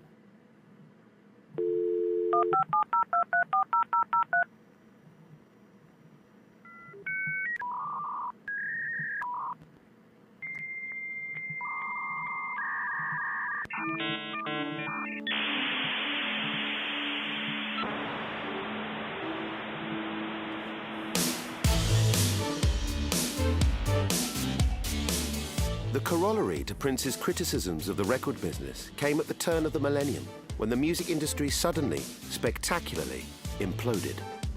Over the course of the 1990s, the industry had become a risk-averse, money-making machine, monopolized by just a few major labels who used their muscle to arrange the market in their favor and dictated their terms to artists and consumers alike. The quiet migration of Prince and others to the internet proved to be the precursor to a general exodus. When the peer-to-peer file-sharing website Napster launched in 1999, consumers rushed to download and distribute music free of charge. And having neglected to develop a viable commercial presence in cyberspace, the industry was overwhelmed. Artists, most prominently Metallica, lined up to condemn Napster, and the Recording Industry Association of America began feverishly issuing lawsuits. American intellectual property is our nation's greatest trade asset. We cannot stand idly by as our nation's assets are in jeopardy or dismissed by those who would use them for their own enrichment. Record companies fought tooth and nail over the issue, and the courts agreed. It's the record companies who hold the patent on cheating musicians out of money. It was rearranging deck chairs on the Titanic. Although the cumulative weight of lawsuits eventually shut down Napster, the music business faced total collapse, and artists looked to establish a new digital economy in which to commercialize their work. They had their heads in the sand, and the evidence is very plain and simple. Napster came from outside the industry. The record industry was so myopic about technology. All a record company knew in the 80s was if you had a new product, you went to the radio station programmers that you knew. You made a video and you took it to MTV and BET and anybody else who would play a video. And you had a PR person go to the print media and to any magazine and anybody else who might write something about your artist. You hired friends of friends. The people that worked for labels used to be programmers at radio stations. I mean, it was this inbred world that had fed on itself for so many years. And basically, it had worked so successfully, and so many careers had been made by it, and people were loyal to it, and they took vacations together, and they partied together, and they married each other, and it was this whole atmosphere of, we have this winning business model, so don't fix it if it isn't broken. Well, the problem was it was broken, or it was about to break. You see, I'm not a Napster fan. It seems to me like people are getting ripped off. I don't understand it other than all I know is these people are putting money out, putting work out there, and somebody's enjoying it without paying for it. Well, it's interesting because the artists don't get paid anyway. Oh, by the record company? No, I mean, there's maybe 10 or 12 of them that have semi-decent deals, and the rest of them are, you know. What was happening in the record industry in the mid-90s was a transition from grunge to teen pop. So from unmanageable drug-addicted bands to extremely manageable professional, commercially minded young people who want to make bright and happy pop music.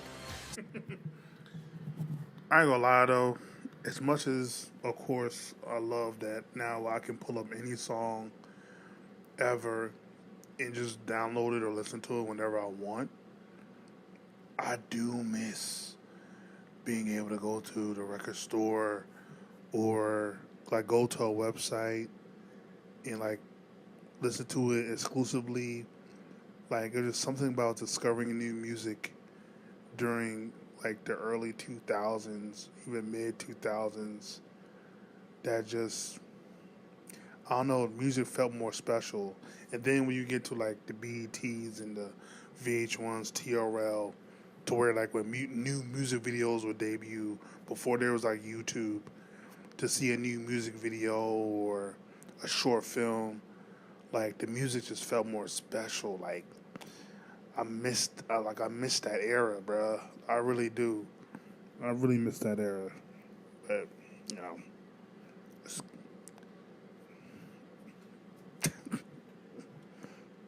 CD sales were doing quite well, thank you very much.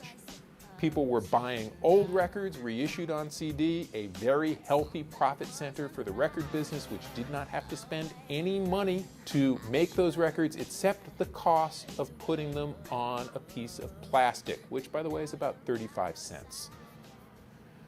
That's a lot of money when you're selling a 35-cent product for $16.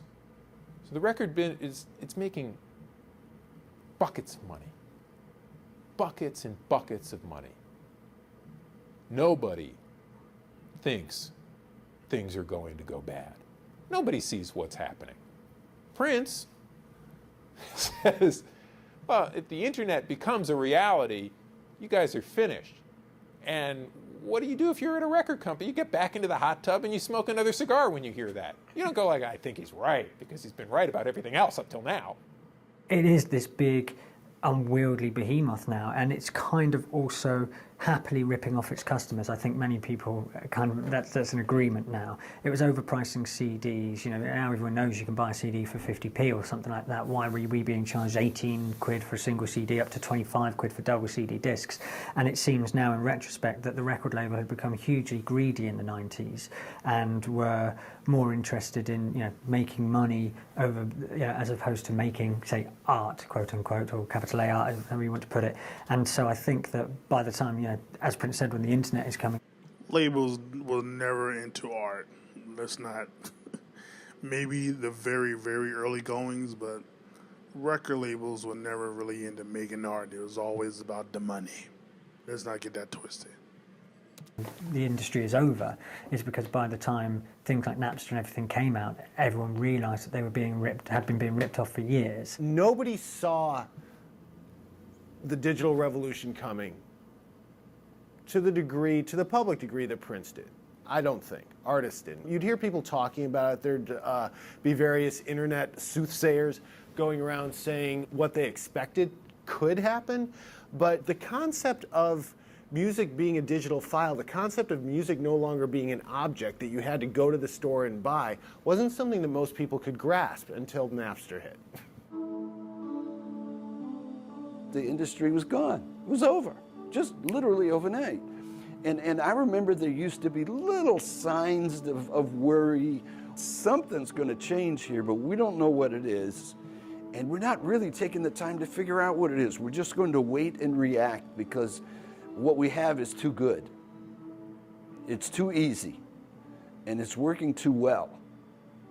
So we'll just kind of wallow in it, and when the shit hits the fan, we'll react to it. Well, too late. Prince's eventual response to Napster was to embrace it, publicly stating that there was nothing to fear, and even taking the radical step of releasing a single on the platform in 2001. In the late 90s, however, he was focused on the first work of a new era. Both Emancipation and Crystal Ball included songs that were a hangover from the Warner's period. But in '98, the first big release of all new material was announced. Confusingly, New Power Soul was credited to the New Power generation, although Prince energetically promoted it as his new album. He was accompanied during the campaign for New Power Soul by both former Sly Stone bassist Larry Graham and Shaka Khan, and he encouraged the public to buy their new records, which would be issued on his NPG label in a move that recalled the original concept for Paisley Park. Well, with the gracious help of Warner Brothers Records, I was afforded the luxury of creating a state-of-the-art studio, and my dream was always to help my heroes. So they come to my place and they record for free, and the rest of the money we turn into gold. And you're going to be touring together too, isn't that right? Is that glitter in Prince's hair? Of course it's a glitter. Yes, sir. Now, I know you wrote, The New Power Soul, the sound he was creating for us and himself at that time, was just something that's just another part of Prince. You know, in his head, he listens to so many different genres of music, and he respects so many artists. So it's amazing that he hasn't put out even more styles. So I looked at it as, okay, this is R&B, this is soul, this is rock, this is funk, this is, it's a lot of things together. I don't think any of us gave it any thought because we know how his mind works. A lot of times when you are at majors, they make you stay in a genre and say, this is what you're known for. This is what we're going to sell. These are markets that we have created for you. But he feels like market is universal. I hear the transition from what was his past to that time. NPG getting it on. Come on.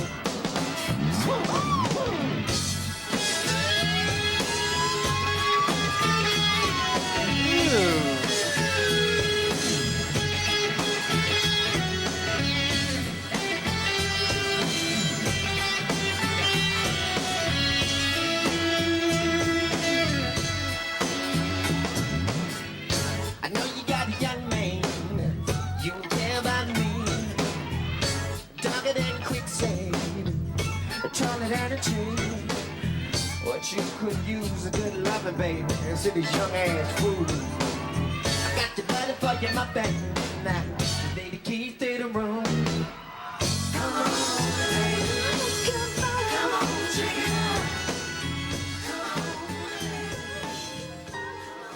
baby. New Power Soul was received poorly, dismissed by press and public alike. While it languished in the charts, Prince took possibly the worst public relations decision of his career. He started suing his own fans. In early '99, the first installment in what would become an unfortunate trend during his years as an independent artist hit the news. Writs were issued against fan sites, magazines and message boards, alleging copyright and trademark infringement, and pulling music, video and images over the course of an ongoing legal action. So far as Prince was looking to embrace the internet, it seemed that it would be exclusively on his own terms. Prince started suing his fans in the late 90s. It was seen as hugely reactionary. I mean, first of all, they're your fans. They're the people you shouldn't sue.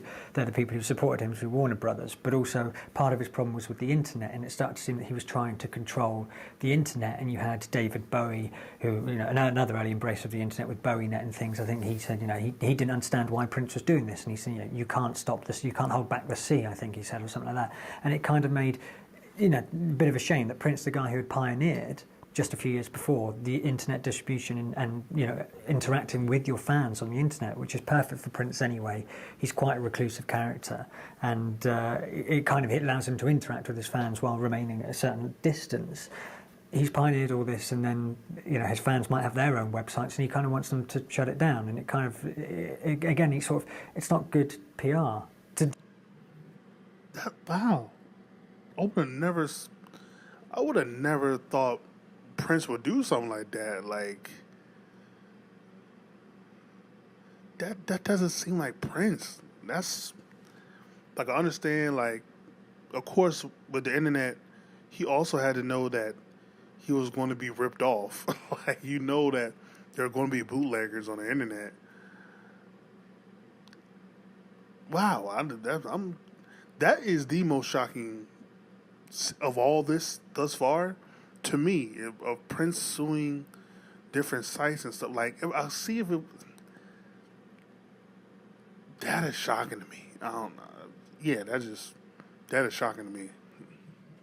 Do that when you've made a point of breaking this new ground yourself. Like I say, so-called fans on the internet, which is kind of a problem sometimes, because once they use the symbol, it's as though I've endorsed whatever it is that they have for sale. I think it's more than a touch hypocritical. I understand the privacy issues. I understand the obtrusiveness of the press and the paparazzi. But I also understand that if you're a public persona and you make your living by marketing yourself to the public, that it goes with the turf. To turn your back on any and everybody who wants to pay you attention, well, then, if that's the case, you should be the artist who privately makes records, does not tour, does not perform publicly, and stay in your house. If that's who you want to be, then be that. But if you're going to come out and sell tickets to 20,000 people to come hear you play and sit in a seat and stare at you, then you can't get angry because they're staring at you. I couldn't put it any differently. Like, that's the best way to put it, bro. As his argument with the fans rumbled towards the courts, Prince stunned the music world by announcing his return to a major record label. A one CD deal with a record company that is not your normal record company. Why'd you do this? Well, Clive Davis and I sat down and talked about how to create an artist record label agreement that was in fact an agreement, not a contract. I'm not restricted by any means. I think all artists should be under agreements. Lenny Kravitz, for example, is a friend of mine, and we hang out and shoot pool all the time and talk about an album we'd make together. But, you know, he's still on the plantation, so when he comes on up north, gets with me, then we can do something for real. Have we ever gotten a Lenny Kravitz Prince collab? That's crazy. I've never actually thought of that. Hold on. Prince and Lenny. Y'all know we actually got an official song between them. They performed together, but I don't know if we got an actual song. Are You Gonna Go My Way? Hold, let's see. Let's hear this real quick. Hold on.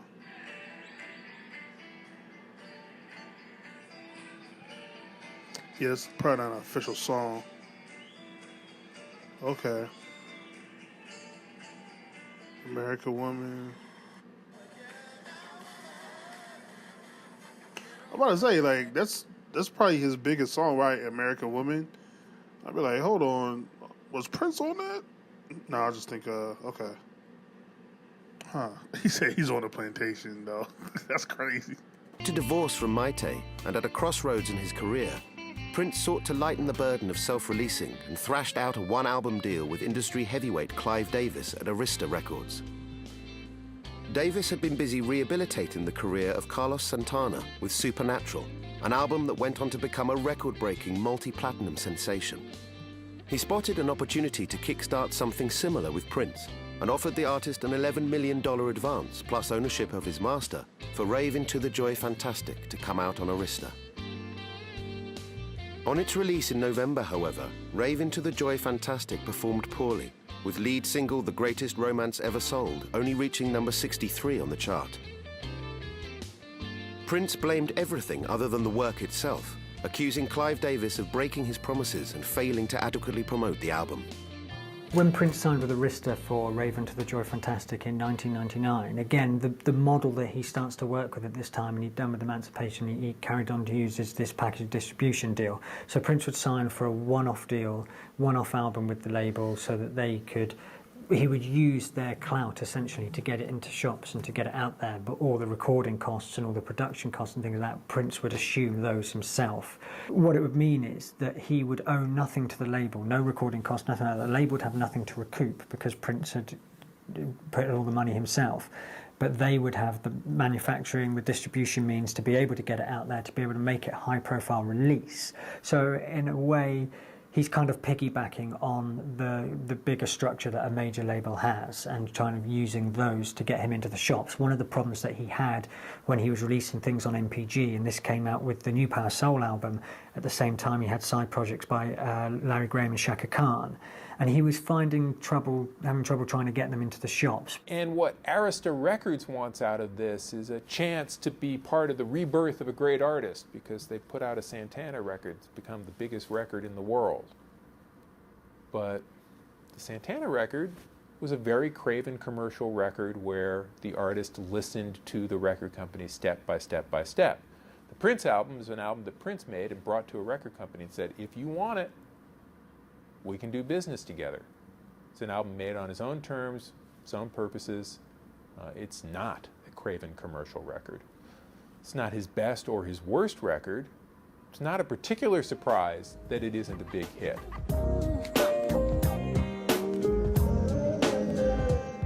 So what do you know?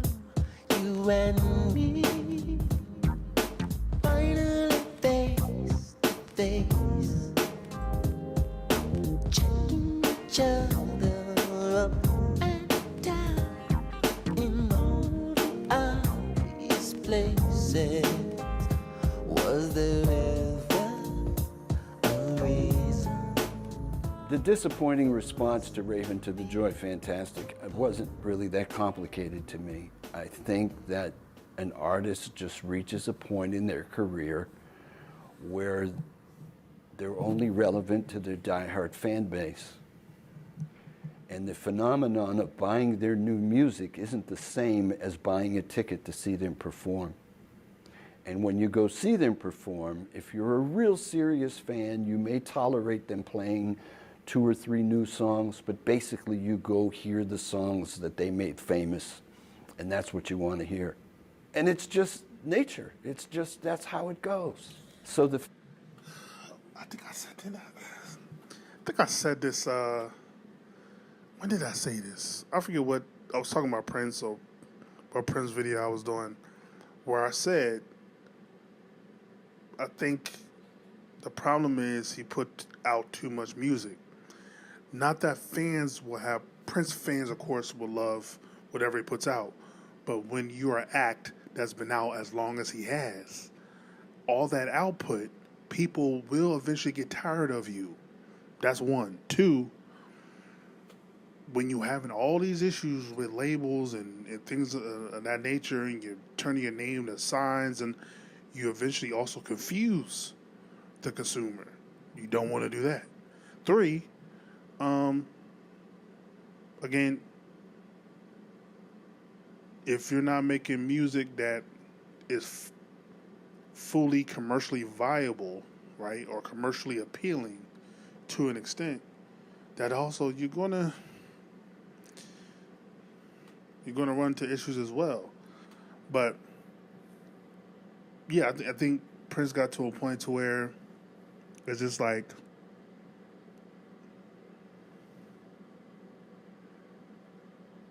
I mean, it's hard to be relevant for a long period of time in music. It's just hard to do.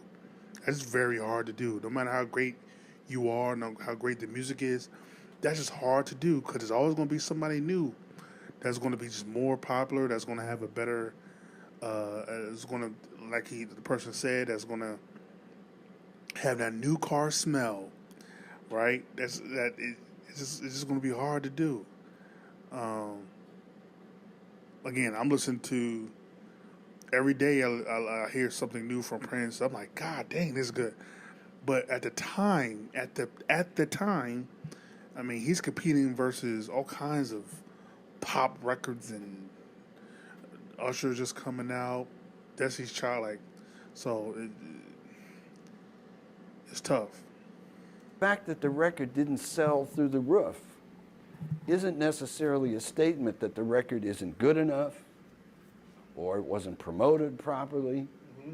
And interestingly, in his recently published book, which is a big, thick book in which Clive Davis talks about just about every record he ever had anything to do with, he doesn't talk about Rave.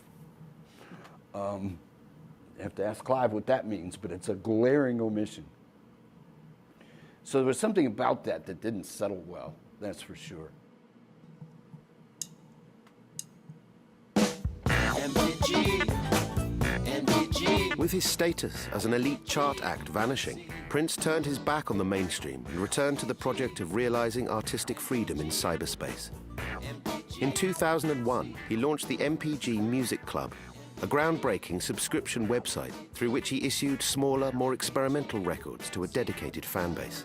The NPG Music Club is kind of the apogee of Prince's vision, if you like, of everything that he was working towards since leaving Warner Brothers.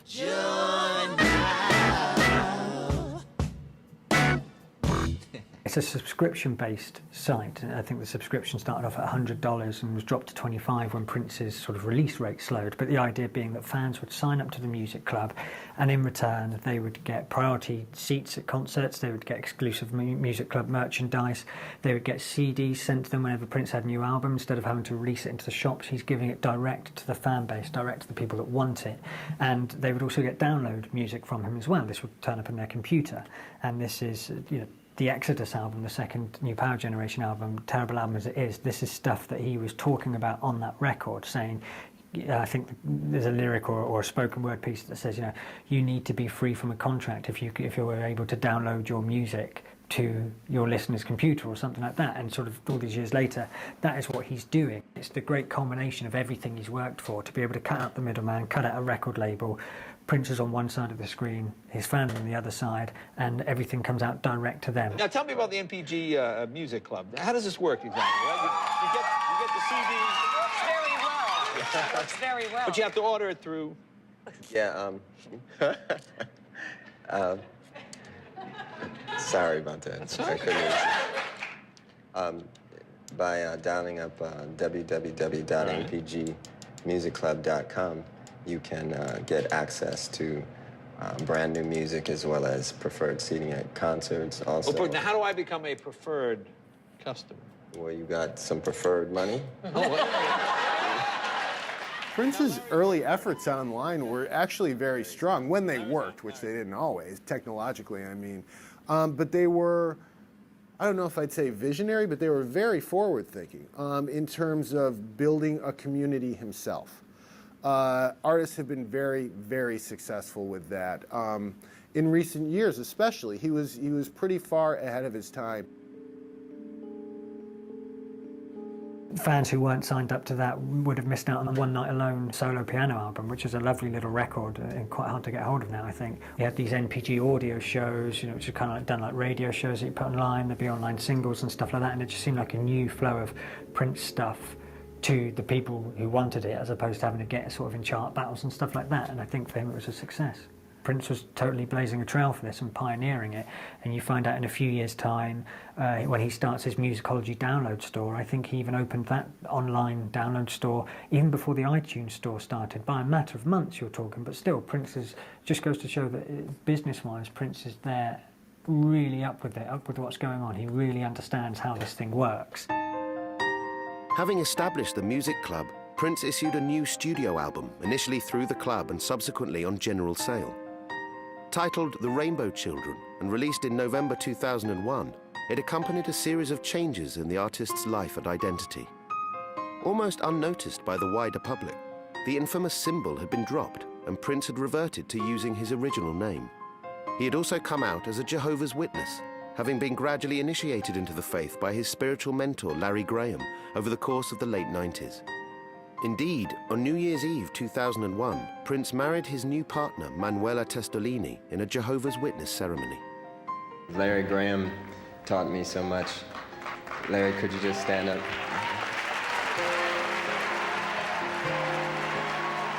That's a 1 in a million brother right there, Larry Graham. I learned so much from him musically, and then when I met him, he's taught me so much about the truth. The artist joins us. Great to have you here. Happy holidays. I don't celebrate the holidays, but thank you very much. Well, it's nice to have you here at this time of the year. The more I study the Bible with the help of Larry Graham and some of my good friends, I realized that the hard feelings I had weren't really directed towards them as it was the idea of this thing, like I say, called entropy. We're getting to the point now where the truth is being lost in music. I was discussing this with Larry today. We were just discussing the word inspiration and where we think it originated from. And ultimately, if you go back, your father may inspire you, and then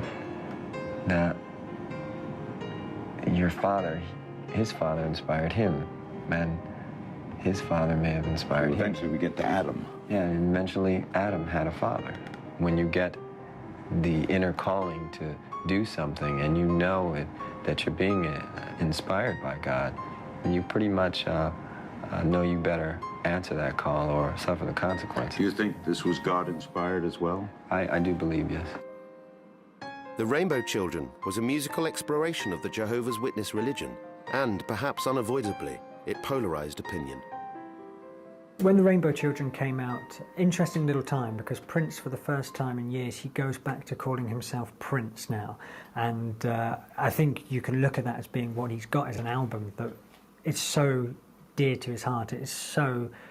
It's an exploration and a celebration of the Jehovah's Witness faith, so no wonder he's calling himself Prince again. This is the album that he is returning with. I believe it's his most artistically successful album of the new millennium. He hasn't done that recording album that has been as satisfying a listen since, as a whole album.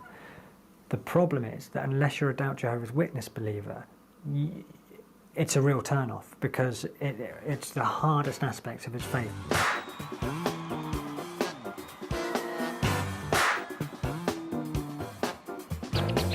Every time I watch the other people news, get a false picture of myself, another one of you. Try to tell me what we want, what you believe.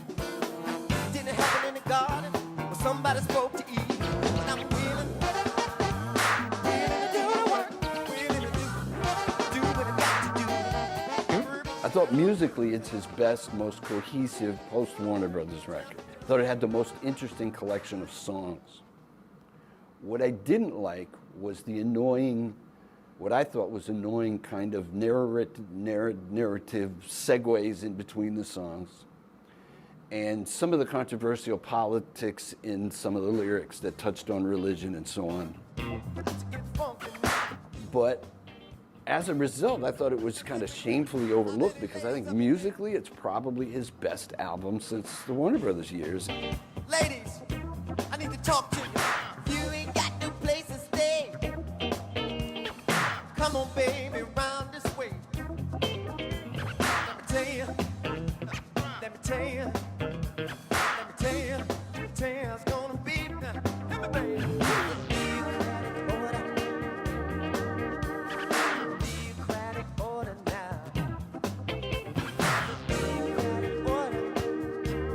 Talk about it. Democratic order now. Come on, y'all. This is how it's gonna be. It's the moment where he is an artist again. He's creating a successful artistic piece of work after years of trying to chase trends or chase sort of whatever's going to sell. This is an album that it's not concerned with sales, it's concerned with what Prince wants to say, and you can feel that in the album. But lyrically, this concept about it's thinly veiled story about the Jehovah's Witness faith. It's got this slowed down sort of godlike voice who's a narrator on it, which it's kind of heavy going lyrically. You kind of have to actively shut that part, unless you're totally into this.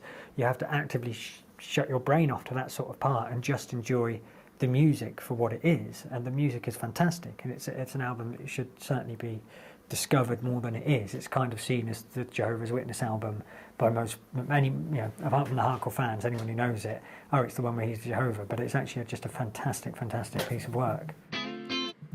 So, here's what's funny about that, right? Like, as someone who's not a Jehovah's Witness, like, we want artists to be authentic, right? We plead, we want to be real, authentic, okay?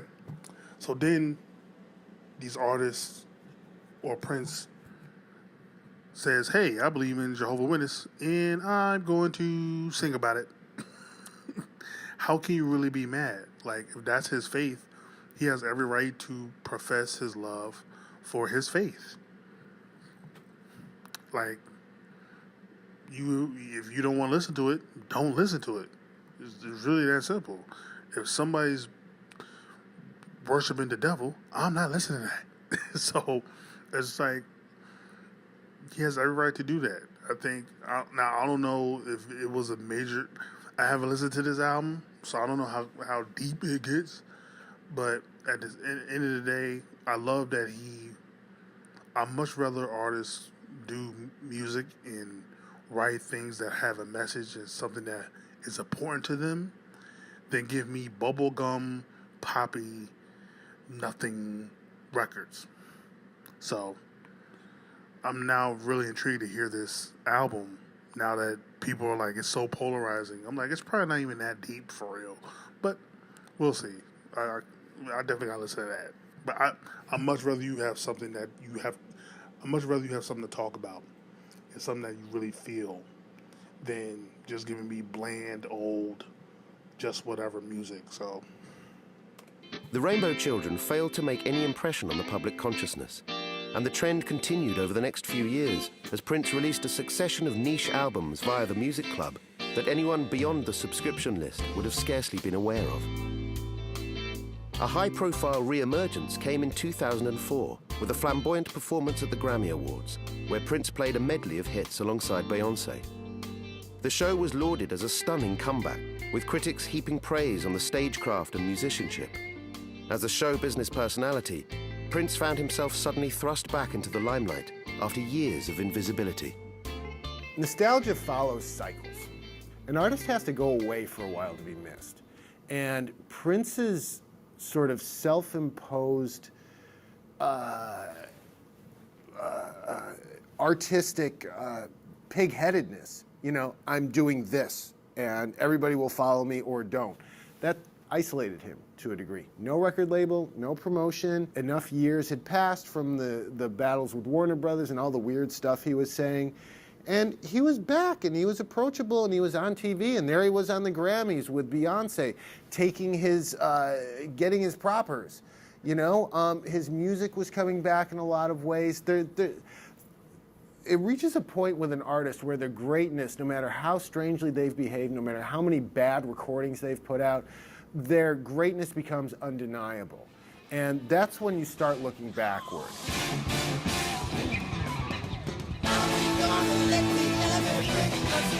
Let's go. If you don't like what you're living in, take a look around. If you got a friend, come on, lady, bring the word. Pick up the phone, drop it on the floor. That's all I heard. We gonna let the elevator ring. Oh no, let's go. Oh, crazy. Sing it, y'all. Go, go, go, go, go, go. Go crazy. Go, go, go, go, go, go.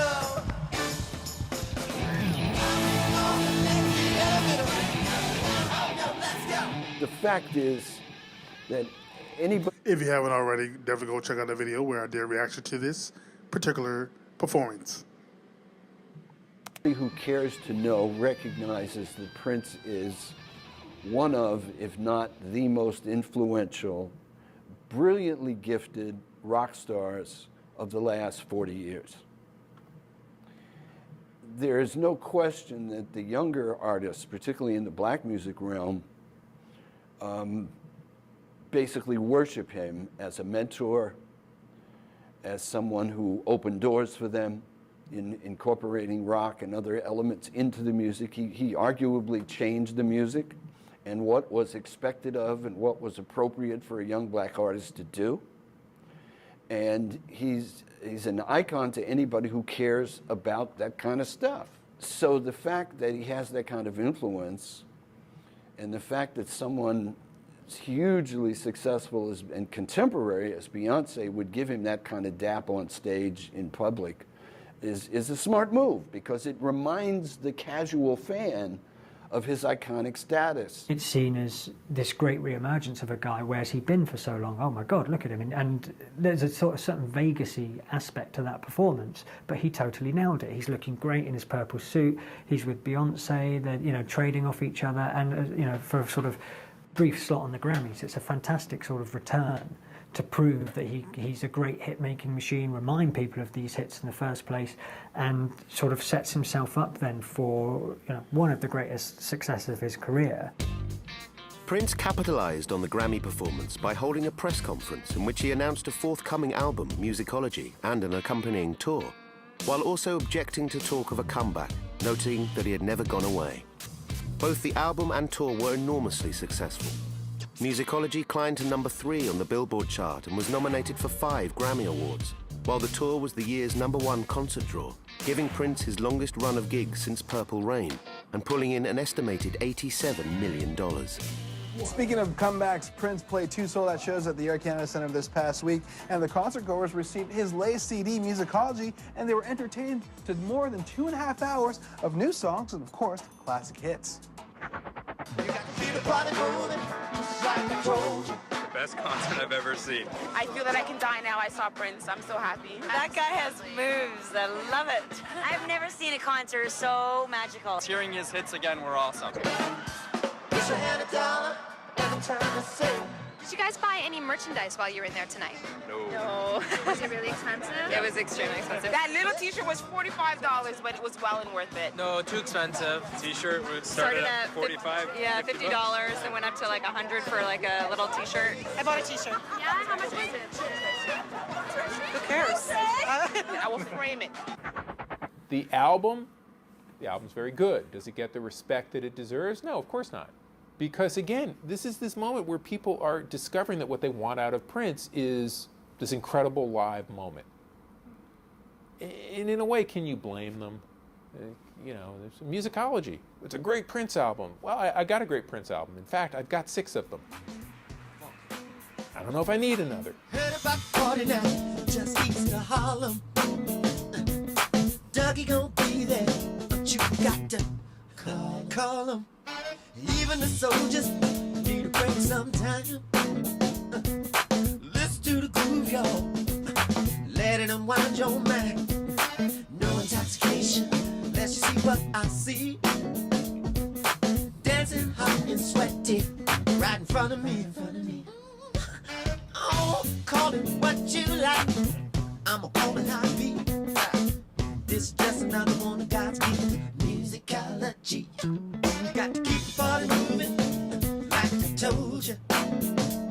This is, again, why the music business transitions more into a live business than a recorded music business. Not just because people can get the recorded music for free, but because the live business, sometimes they refer to it as a perishable experience. You know, a little term of business that you don't hear much unless you're in the music business or the sports live entertainment business, anything that is a live moment. He's thought of as a perishable experience because if you're there, it's a once-in-a-lifetime experience. And when Prince is up at the Grammys, people realize, oh, snap. If I don't show up at his next concert, I might miss this. I'm actually shocked Prince hasn't done more live recording albums. Like, I think Sign of the Times was... no, I don't think Sign of the Times was a live recording album. So I don't know if he's really done one. But, like, Sign of the Times, I think a few songs are... But I think he would definitely would have benefited from doing albums live with a crowd, like for the atmosphere and to be a little bit more free. That's just me personally for some of these albums, but you know. Musicology Tour. Prince performing his greatest hits live for the last time. Center stage in the round. By overwhelming demand, 2 shows have been added. May 24th at Arrowhead Pond of Anaheim and May 26th at Staples Center. Don't wait. Get your tickets now at the Pond box office, Ticketmaster, charge by phone or online. Buy a ticket and get the new Prince CD free.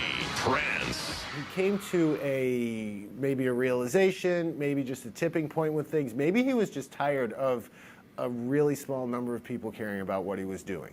And when he would play the older songs at the concerts, he probably was struck by the difference in the reaction. So the 2004 tour, that tour was really, really interesting because you had both old songs and you had a few new songs, and it was the sort of classic model you see with a lot of artists today. He hadn't been playing the hits on a big stage for a really long time. So the 2004 tour was in many ways a comeback tour.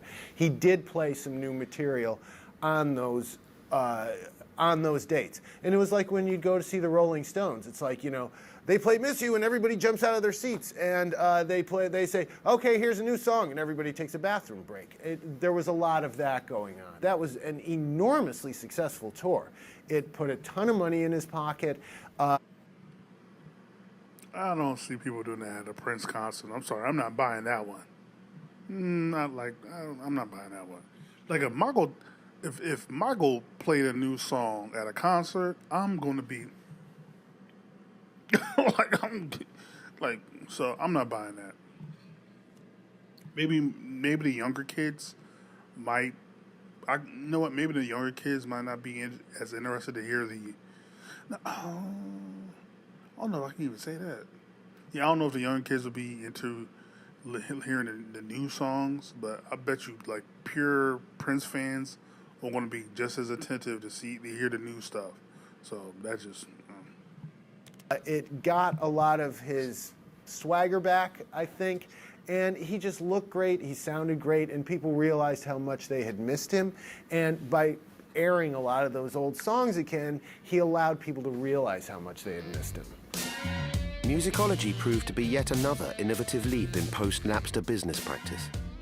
Leveraging his stratospheric popularity as a live draw, Prince gave away copies of the album with concert tickets as he looked to maximize revenue from his shows.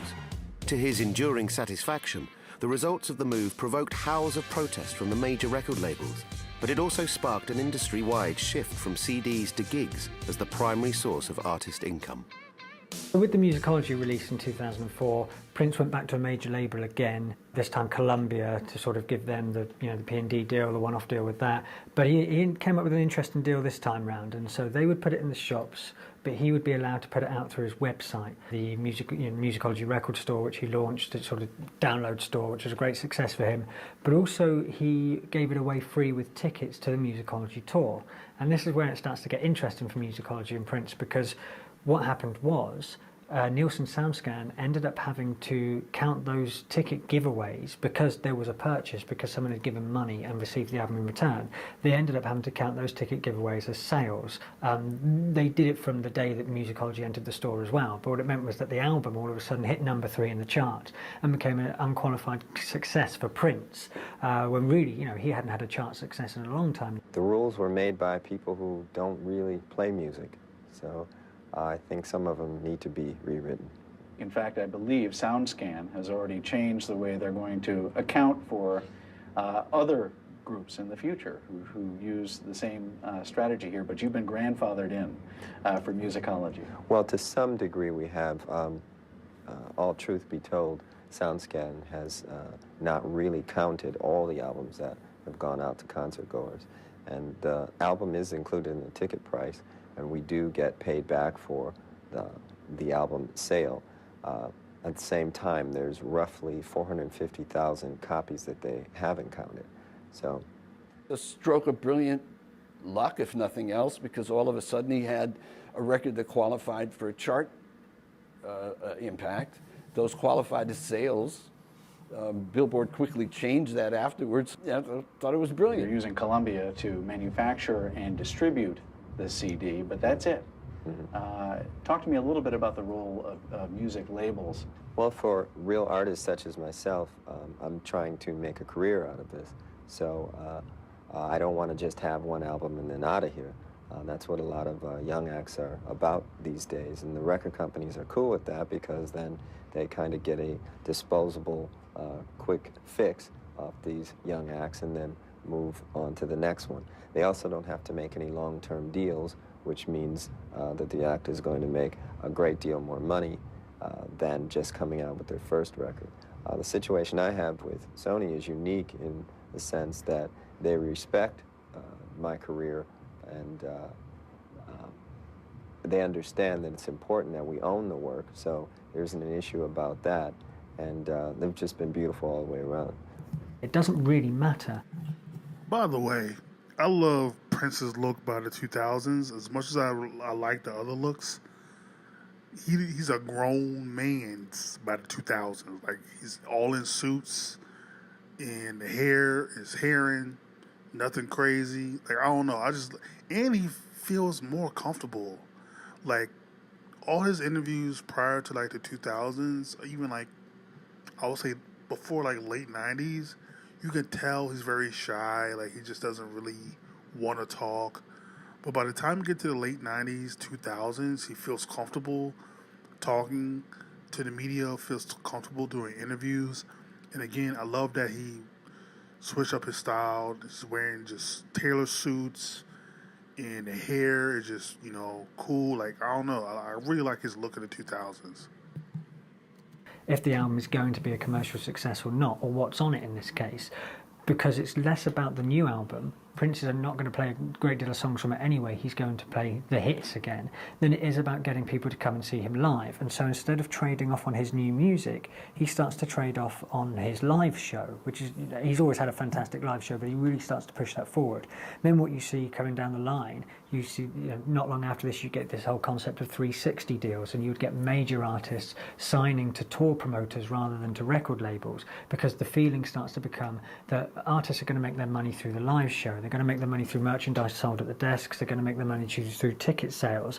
They're not going to make their money anymore through the release of a new album. And so people start to, they're musicians. They kind of have to put out new albums if they want to at least have the semblance of being relevant in today's marketplace, or still seem as though they're not necessarily oldies acts. But everyone is really starting to gear their business model around the tour.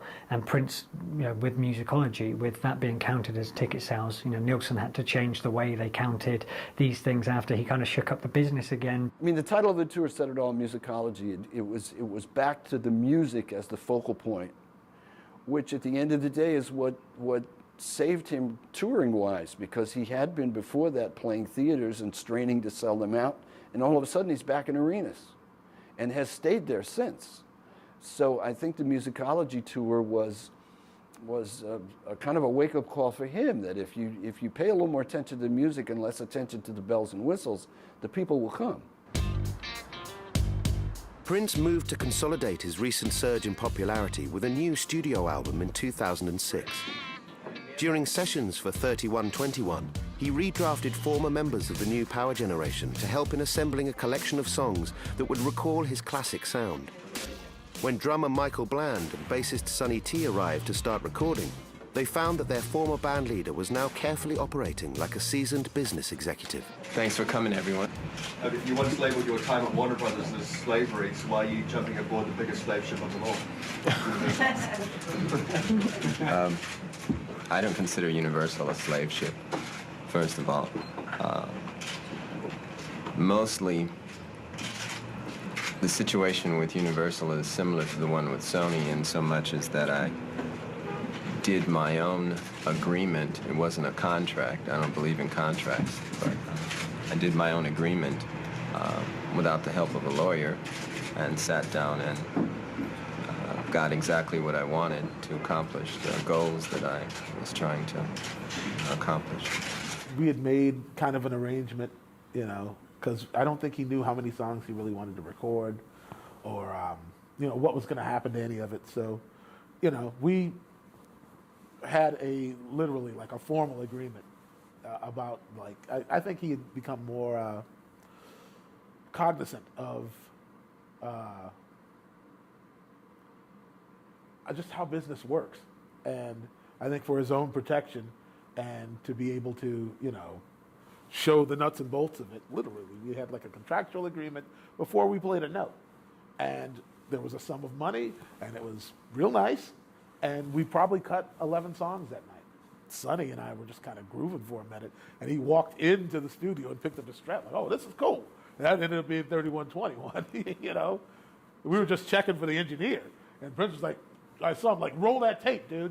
And we were just boom, boom, boom, just grooving. He just grabbed his guitar, like, all right. Figured out what key we were in, and just away we went.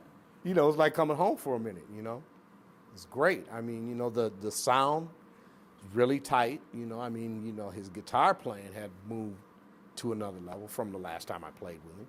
You know, and that's what the most you can hope for, is to be better than what you were 2 or 3 years in the past, you know, if you're still working on your craft. I mean, if you get to the point where you just stop and then you just start being a novelty, you know, it's time to just be a record exec at that point. So he's still constantly growing and changing in the way I see it. I don't wanna take my clothes off, but I do. I don't wanna take nobody on, unless it's you. I don't wanna dance too hard, babe, but this is a groove. Yes, it is. It was his funkiest album in a really long time. He wasn't afraid to look backward. There were some synthesizer sounds on there that sounded like they came from Dirty Mind. There were, the first song on it sounds like something from the Black Album. Okay, his voice is very speeded or very sped or however you say it. Real fat, hard bottom, you know, lots of bass. It was a really swaggering album, but there were also a couple of good ballads on it, stronger melodies than he'd had in a long time. And it was also the first record he'd ever made with Universal, which got behind it and was able to play a pretty big role in making it a hit. I'm working up a black sweat. I'm working up a black sweat. I'm working.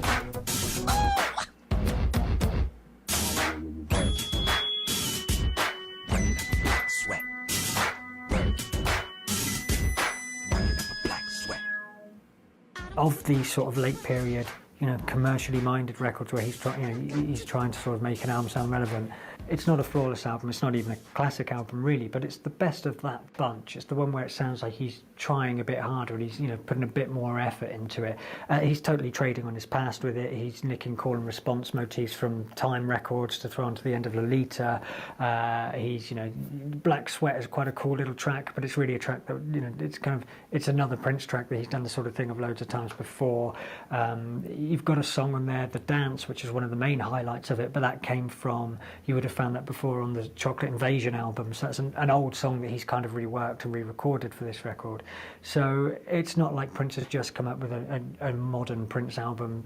You know, that's the most amazing album ever, but it's kind of the most successful of those ones for me, I think. 3121 was the first Prince album to debut at #1, and it confirmed his mainstream comeback. Over the following year, he gave a series of gala performances, including a residency in Las Vegas and the halftime show at the Super Bowl, playing the hits under his newfound status as a timeless American icon. Belated recognition for his online initiatives also arrived, as Prince received a Lifetime Achievement Award at the internet industry Webbies. Though only a few weeks later, he closed the NPG Music Club and announced that he was temporarily withdrawing from the web. I think Prince caved to his legendary status. I think he probably did that early in this millennium. I think that happened with the 2004 tour when he started airing the hits again. And I think he just decided to not necessarily stop, but not exclusively bang his head against the wall trying to get his new material across to whatever audience would listen to it. All of those things contributed to that. Those are the biggest stages for an artist. The Grammys, the Super Bowl, greatest Super Bowl performance of all time. Purple rain, purple rain. Purple rain, purple rain. That's alright. Come on, y'all. Purple rain, purple rain. Oh yes. Don't it feel good? Only wanna see you, see you. Can I play this guitar?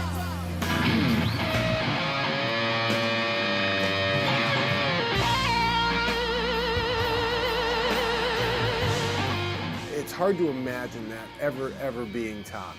He was at his best. He knew that dozens or hundreds of millions of people were watching him, and he owned it. He was absolutely phenomenal. Getting $5 million to play Coachella, all of those things are him accepting it, playing the Rock and Roll Hall of Fame, and stealing the show. Okay, Prince has always been one of the greatest guitarists of the rock era, but because he does so many other things, people don't really realize it.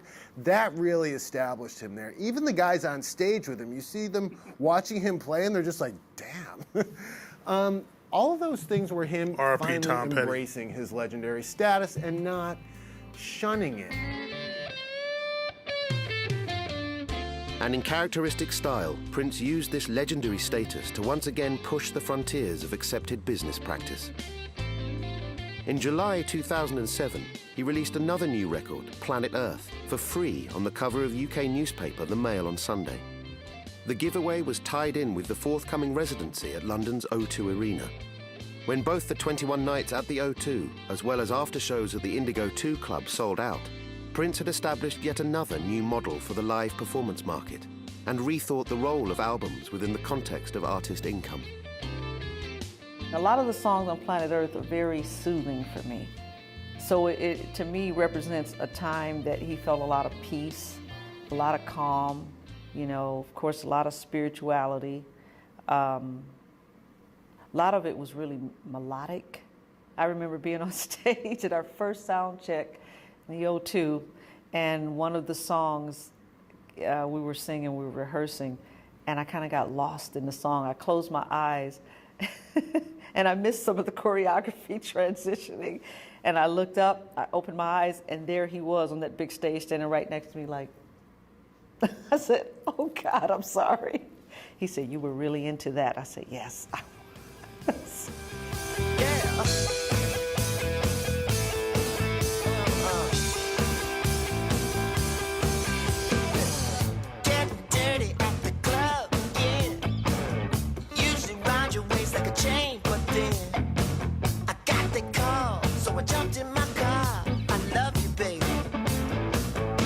Like I love my guitar.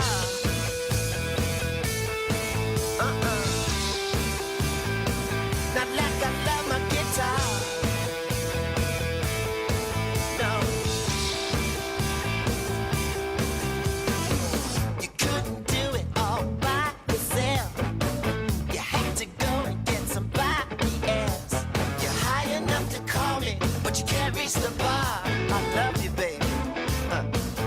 Not like I love my guitar. With Planet Earth, Prince gave that one away with the Mail on Sunday in the UK. He had a worldwide sort of deal with Sony for other territories. Now, the interesting thing is that part of that deal included a UK Sony distribution, and they didn't seem to be in on this at all. They didn't know it was going to happen, so all that happens is all of a sudden Prince's new album is a giveaway in the newspaper, and there was outrage. It was amazing because people were saying, on the one hand, you know, we've had cover mounts for years. This was the first time a new album was ever given as a cover mount, not an old sort of catalogue piece. And so one side of the industry was saying, well, it cheapens the music. If you're just going to give away new music, you know, the industry is in dire straits as it is, you can't just give this away. Prince's argument, however, and what he claims he said to Sony was, well, I've just reached 300,000 people in one day. Were you going to reach the same amount of people with the album on the first day of sales? Which he would say, no, you weren't. For Prince, it was an unqualified success because he's got a new album out to as many people as he can. The issue of the Mail that sold was the second biggest selling issue that they've ever had underneath Diana's death. So, you know, it was kind of a win-win for everyone, and I think Prince is estimated to have made somewhere between £200,000 and £500,000 off of this deal with the paper, which is probably more than any advance he would have got for the one-off deal for the record in the first place from the record label. And Prince again gave it out with tickets, you know, gave the album free away with tickets for his 21 nights stand in London. So you start to see again, he's using the new album to drum up interest in his long residency in London, and that's where the real money's coming in this time, because with 21 nights, he's not moving around. He was elated. Totally. And we were happy because we only had one location. We didn't have to move around, you know, so we had apartments there, and he dressed up the Indigo, made it look like Paisley Park with all his beautiful furniture and candles and incense, and, you know, made an environment for us there. It was fun. It was a lot of fun. You know, he loves what he does, obviously, but it's a business for him. It was an opportunity for him to just go and basically turn his playhouse into something that's like a kingdom, and he can just really just have fun and just do, you know, what he does and make money, of course, too.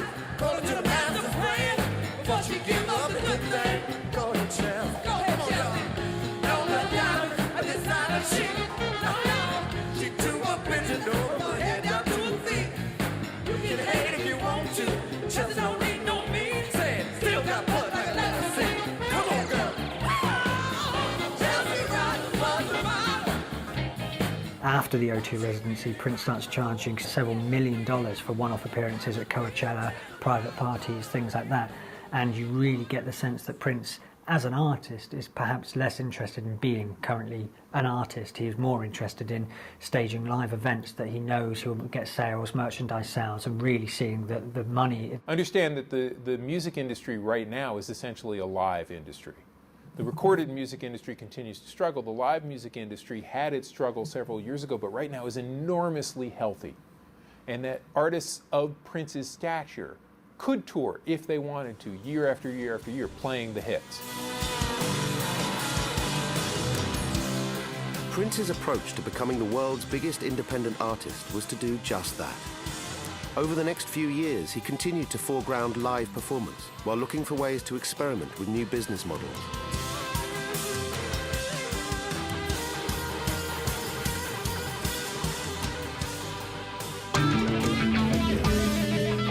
In 2009, you can also check out my channel for the Creep cover reaction as well.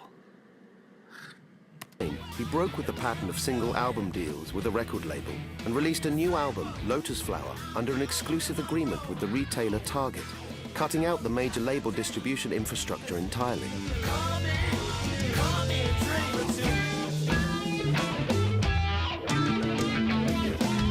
3 new albums, including one from Bria Valente, all for only $11.98. Available this Sunday.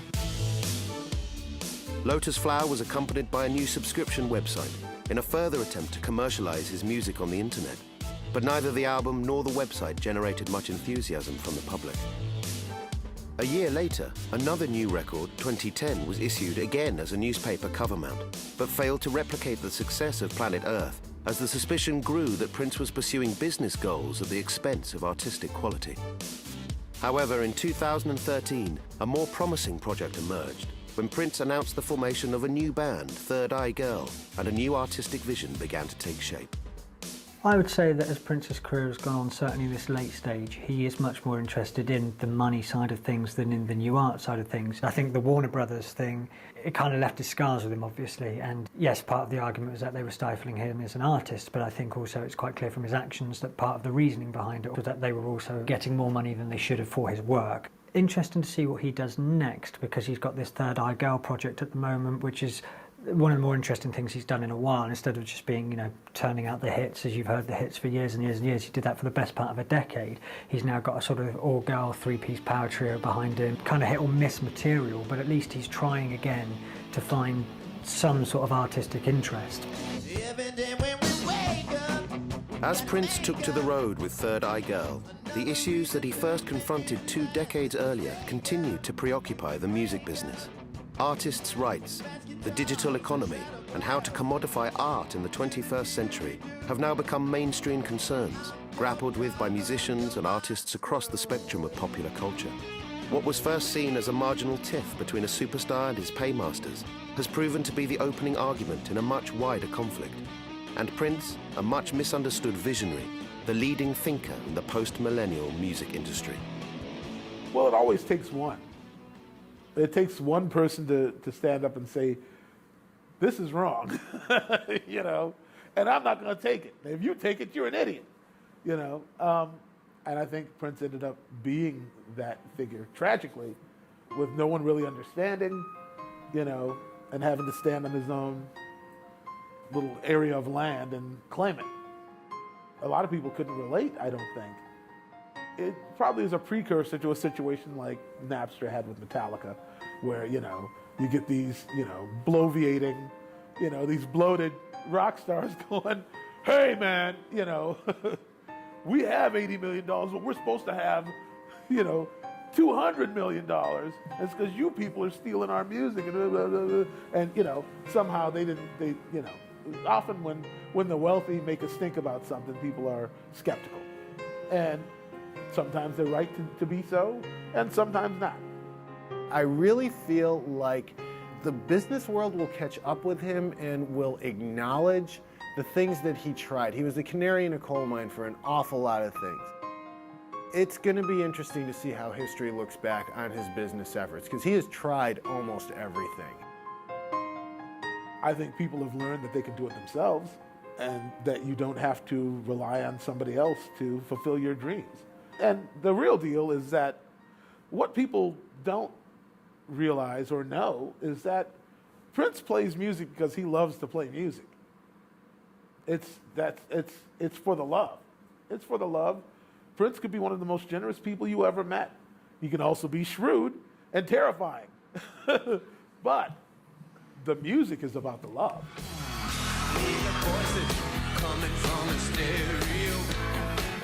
He's kind of found a place of comfort that he seems comfortable with, that works for him. And if you want to revert to measuring success in terms of numbers, the tickets he sells is phenomenal. And certainly suggests that the world at large recognizes the icon that he is, the enormously talented, gifted performer that he is. I think in some ways, the fact that he doesn't have to pretend to compete with the Jay-Z's of the world really puts him in a place where it may just be the best years of his career.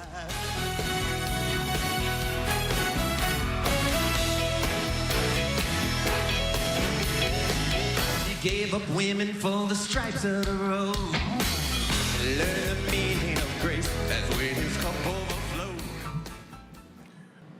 Yeah, man, like Prince, man, he really was ahead of his time. Also, like, man, Prince in the 90s was a piece of work, wasn't he? Like, we gotta be honest, man. Like, again, I understand it from an artist's perspective, as a creative perspective. Like, you want to do what you want to do. You want to do your art, but you also got to be beholden to a corporation when you want them to help you sell what you're trying to do, and they're paying for production or studio time, things of that nature. I get that, but the fact that Prince You know, he was the ultimate rebel. He was the ultimate innovator that stood on business, that was going to do what his heart told him to do, no matter what. And you just gotta commend that. No matter how you feel about it, he did what he thought was right, what was in his heart, no matter what. And so, in the end, Prince was right. So yeah, shout out to Prince, man.